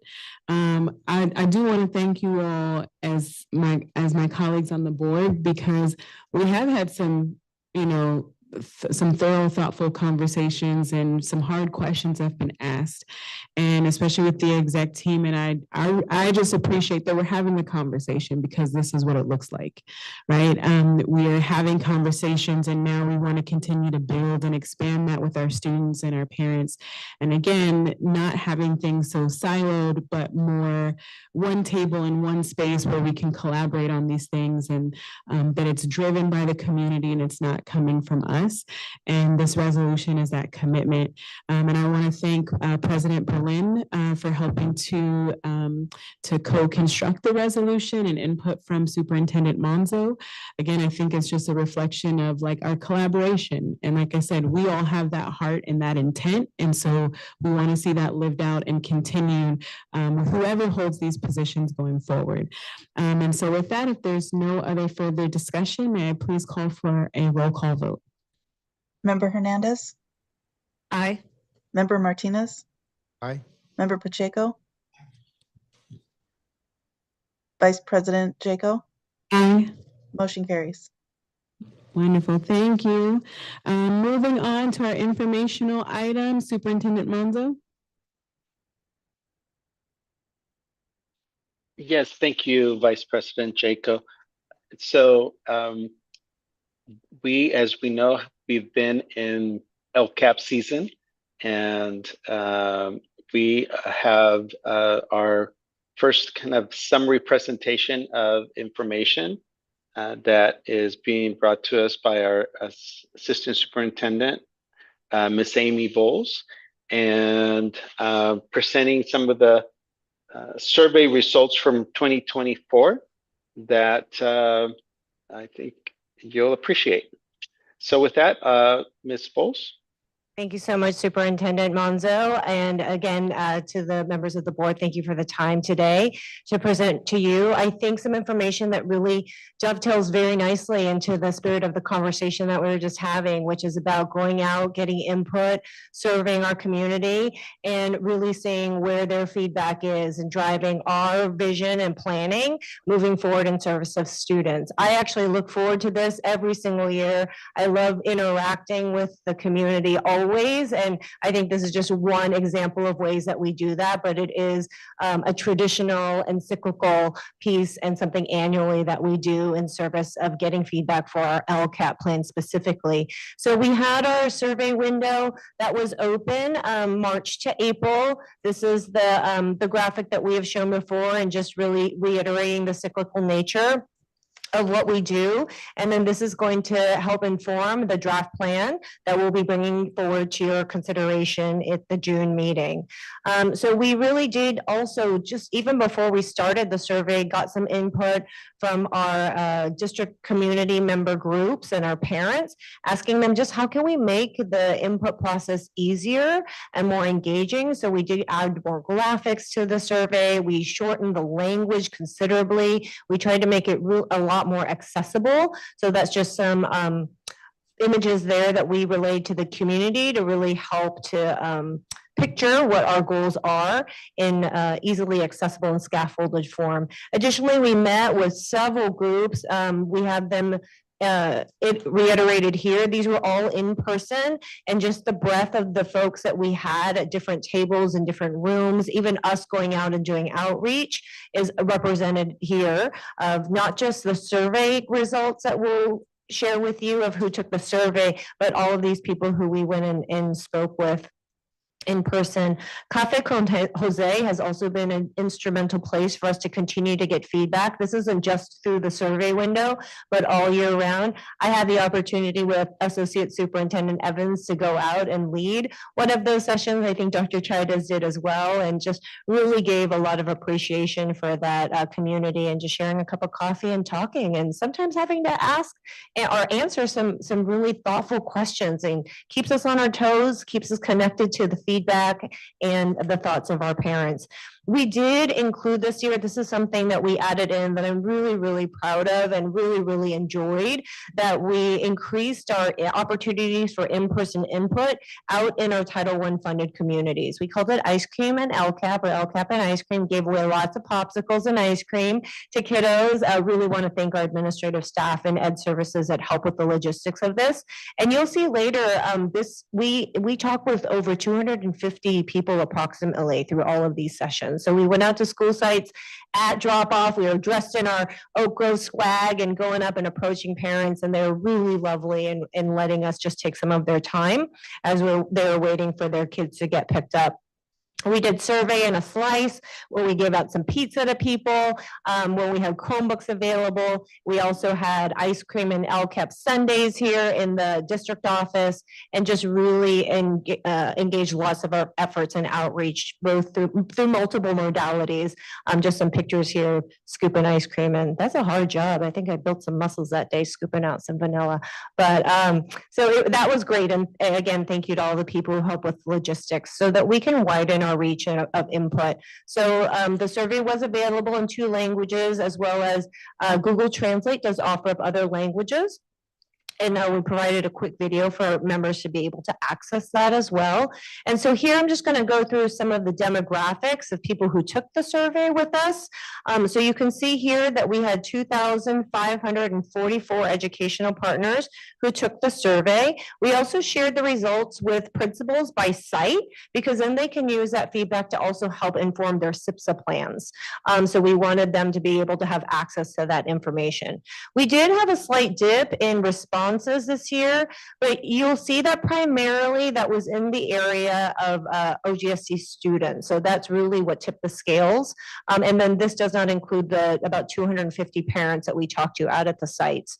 But you will see that our parent and guardian participation did go up from 619 to 721. Our certificated staff did see a slight dip, and our classified staff did increase. Our administrators or managers, we were able to see an increase, and community and community members or partners. So these are people who don't identify as parents or guardians, but they live in our community. We did see an increase in that, actually almost doubled, so from 21 to 51. And then just a couple of things with timing that we also reflected on. We're planning on giving the survey earlier in the year next year. The survey also coincided with iReady testing, and then also, although we saw no issue with it, it was very, very important to give us this survey at the time, but it also coincided with the superintendent feedback survey that was out concurrently during this window. So we weren't sure if maybe that affected some of the respondents. Again, not saying that that was not also deeply necessary, but just that conflict of timing really has reflected us. I think maybe we need to give this survey a little earlier in the year, because the spring gets very, very busy with feedback and just things at the site as well. This is the broken down by ethnicity. And then you'll see in parentheses what our district student enrollment is. So for the most part, you will see that that does match. There isn't great disparity, with the exception of 2 areas that we'll continue to increase our efforts in getting their feedback. And that's for our Asian population. We had 19% who took it versus 26% of our student population identifying as Asian. and then our Latino population as well. Otherwise, we did see more than our identified student group in 2 or more races who participated. And we did see a bigger increase in respondents who declined to answer their race and ethnicity. But otherwise, you'll see that correlation between our student population and the respondents of the survey. So just getting into broad strokes questions first, we asked our community, how do you feel we're doing in these goal areas? And so in goal 1, we had 72%, a little over 72% of respondents agree that we're preparing students for Common Core state standards. So again, just broad strokes, how are we doing on the goals? For goal 2, 64% of respondents agreed or strongly agreed that we're accelerating success of students with high needs. And this was in comparison to 62% last year. So we're seeing a bit of an increase, but definitely some area to grow in goal 2 in terms of just the confidence of our community at 64%. For students with disabilities, how are we providing inclusive environments for students with disabilities? 73.6% or almost 74% of respondents agreed or strongly agreed. And I just wanted to mention this as being noteworthy because that's almost a 5% increase from last year.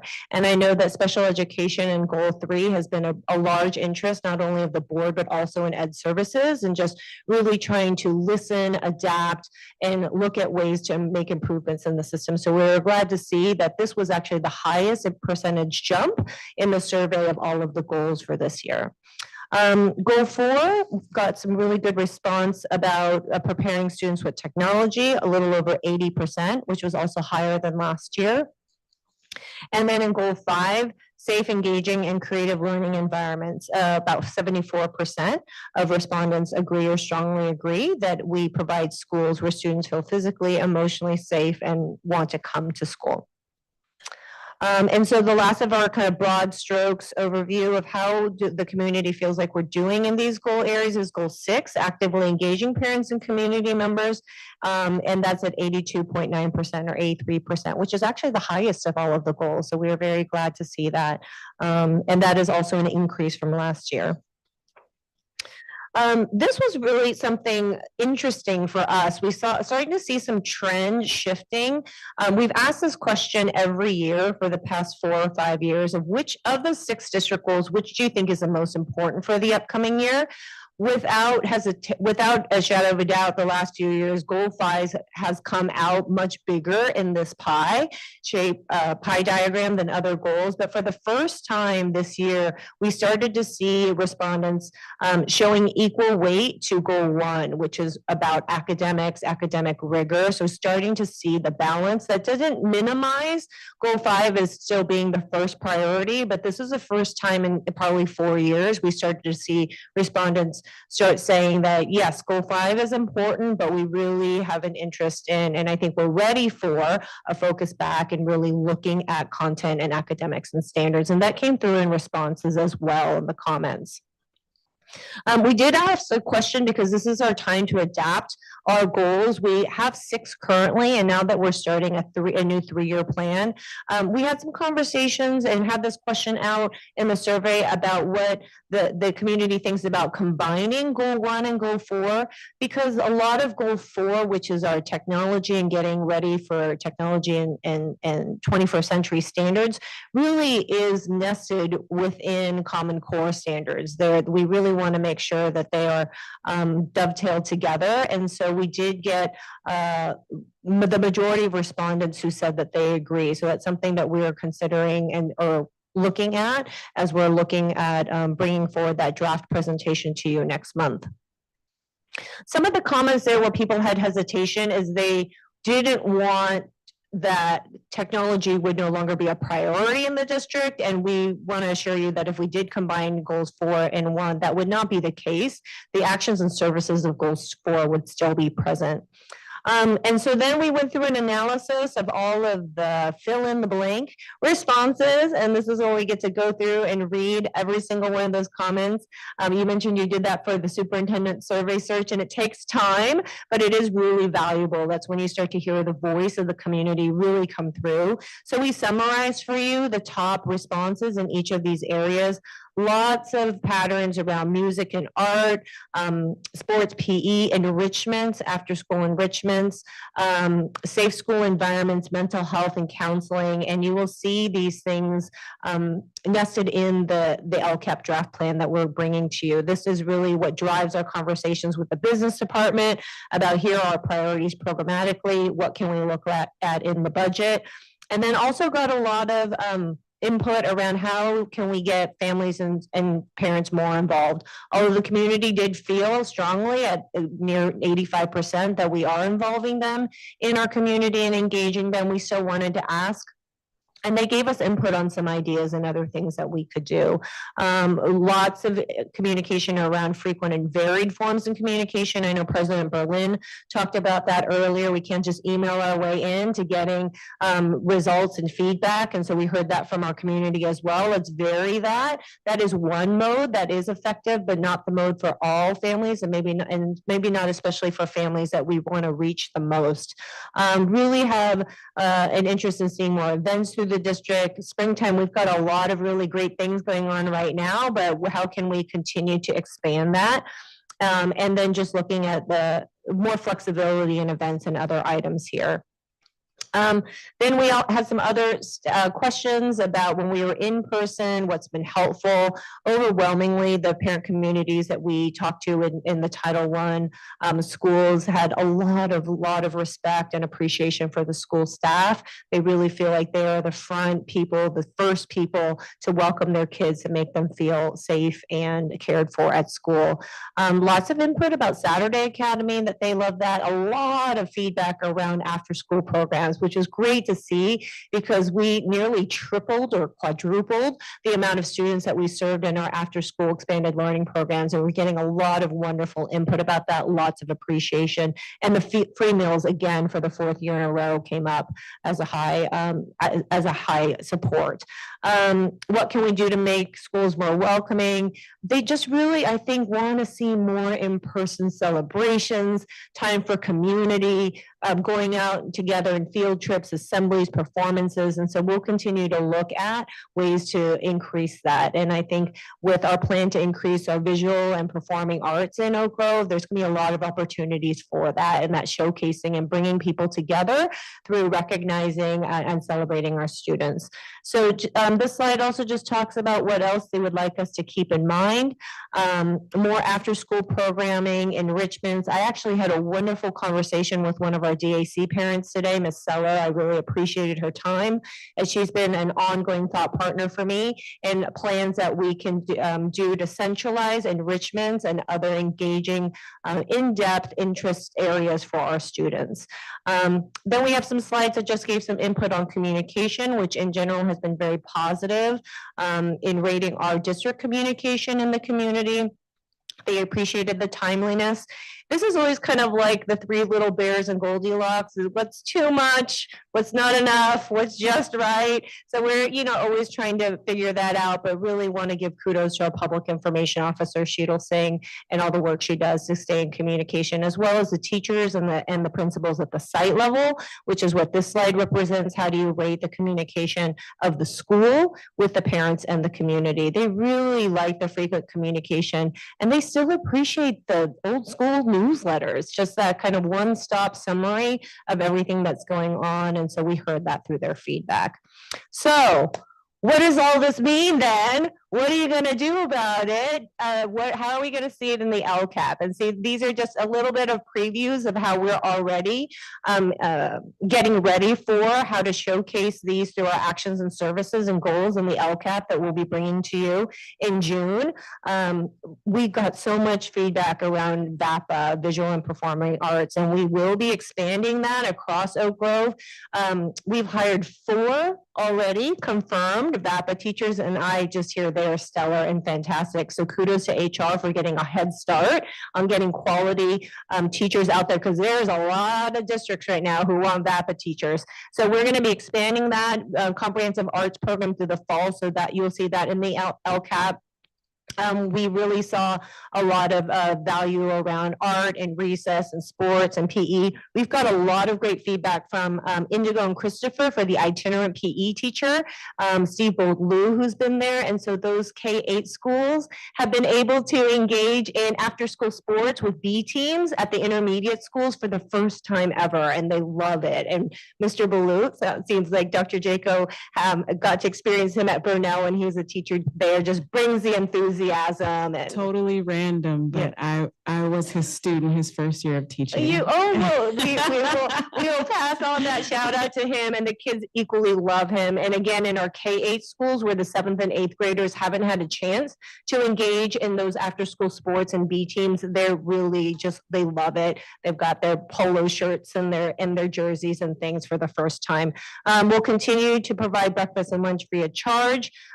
We definitely still have continued support from mental health services, also de-escalation training for teachers, restorative practice training for teachers. You'll see that also in the LCAP as we bring that next month. And so in the new mathematics curriculum, we maybe got a little ahead of ourselves down there and anticipating the approval, but we're really excited about implementing that district-wide. Not to forget what we've already talked about in implementing furniture pilots, and just after-school programming, as I mentioned, has been a great support, and we actually hope to expand that for next year with enrichments.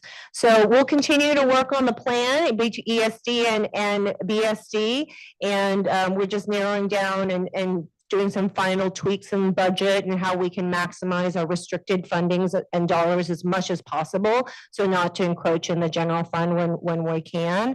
We will present that draft to you June 13th, ready or not. We are going to get it done and bring it to you, and that'll be the public hearing, and then we'll bring it forward to you for hopeful adoption on June 20th, our last board meeting of the year. So thank you so much for your time.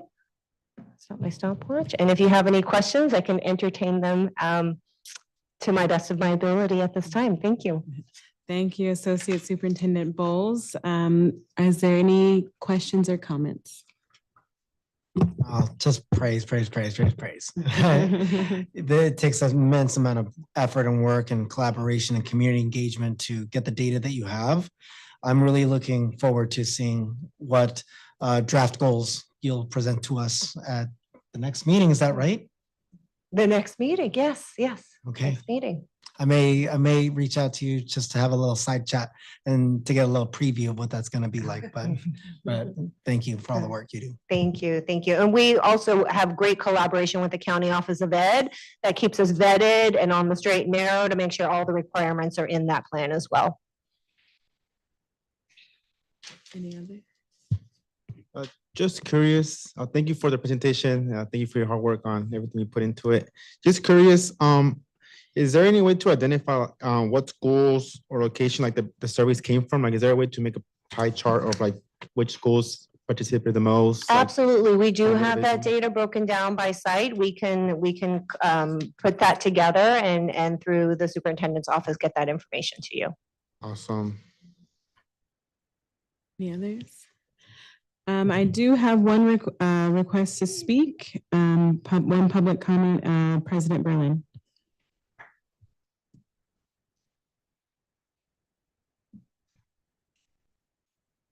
Yeah, so thank you. I just wanted to reiterate that our current website says that we're about 86,000, maybe plus or minus 800 employees, plus or minus. And so if you're going to divide and figure out what the percentage is of how many people responded from our community, it's about a quarter of our community. So I just want to reiterate that we need to find more ways of reaching out to our whole community, because right now we have a quarter of our community that will be steering and helping to put in, what the priorities are.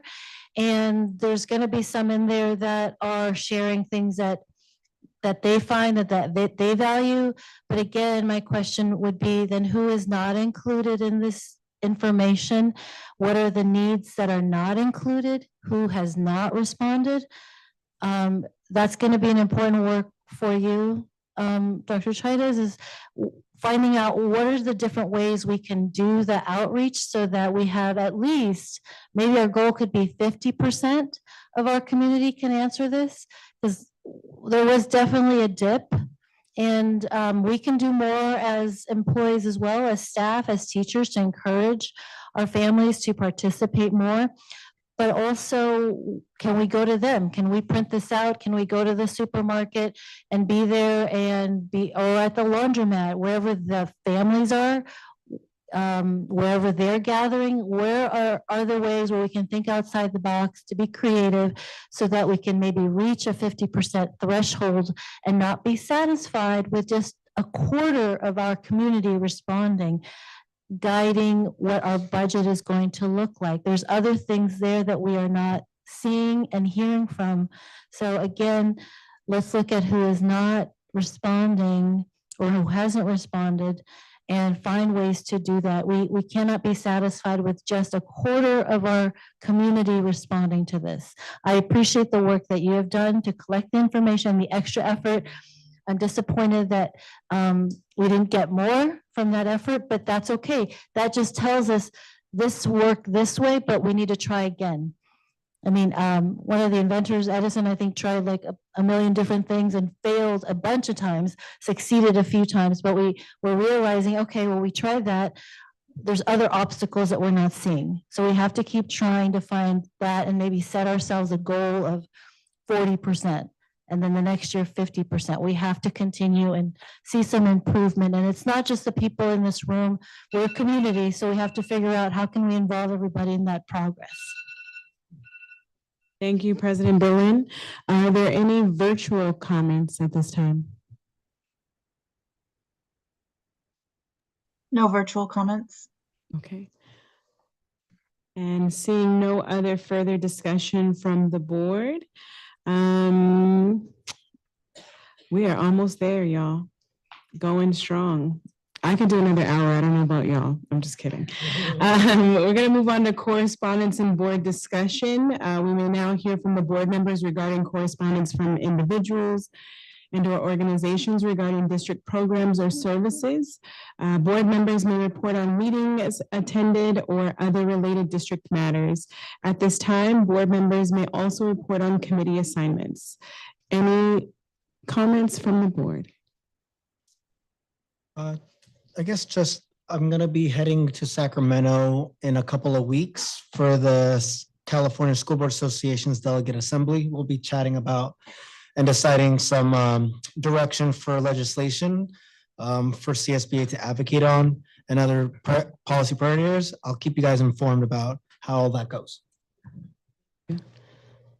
Just want to give a thank you for the celebration that Member Martinez and I were able to attend last Wednesday. It was the first time that we were able to attend in person because I had joined the board during COVID, and so we didn't have the celebratory events, but it was just so beautiful.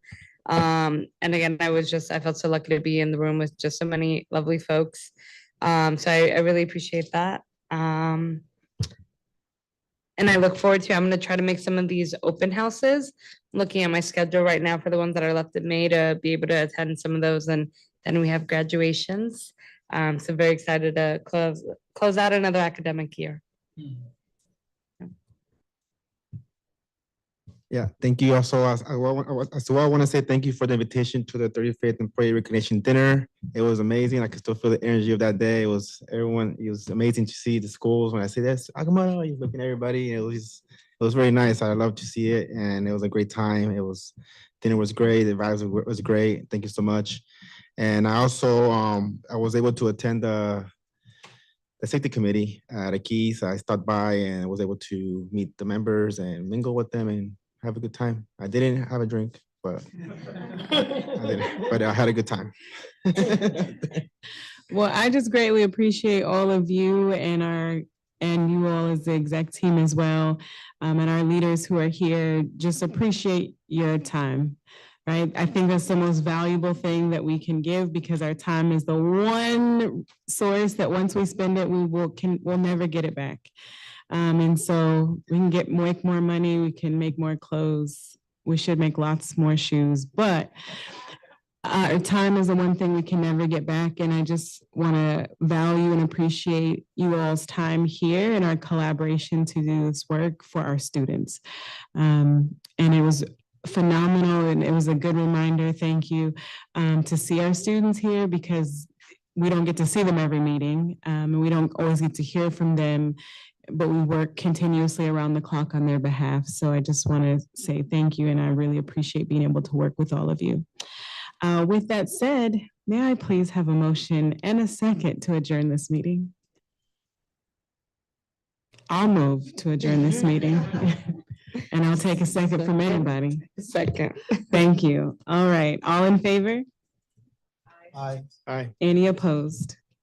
Beautiful. The regular board meeting on May 9th, 2024 is adjourned at 10:05 p.m. Thank you, everyone. Thank you, everyone. Have a good evening.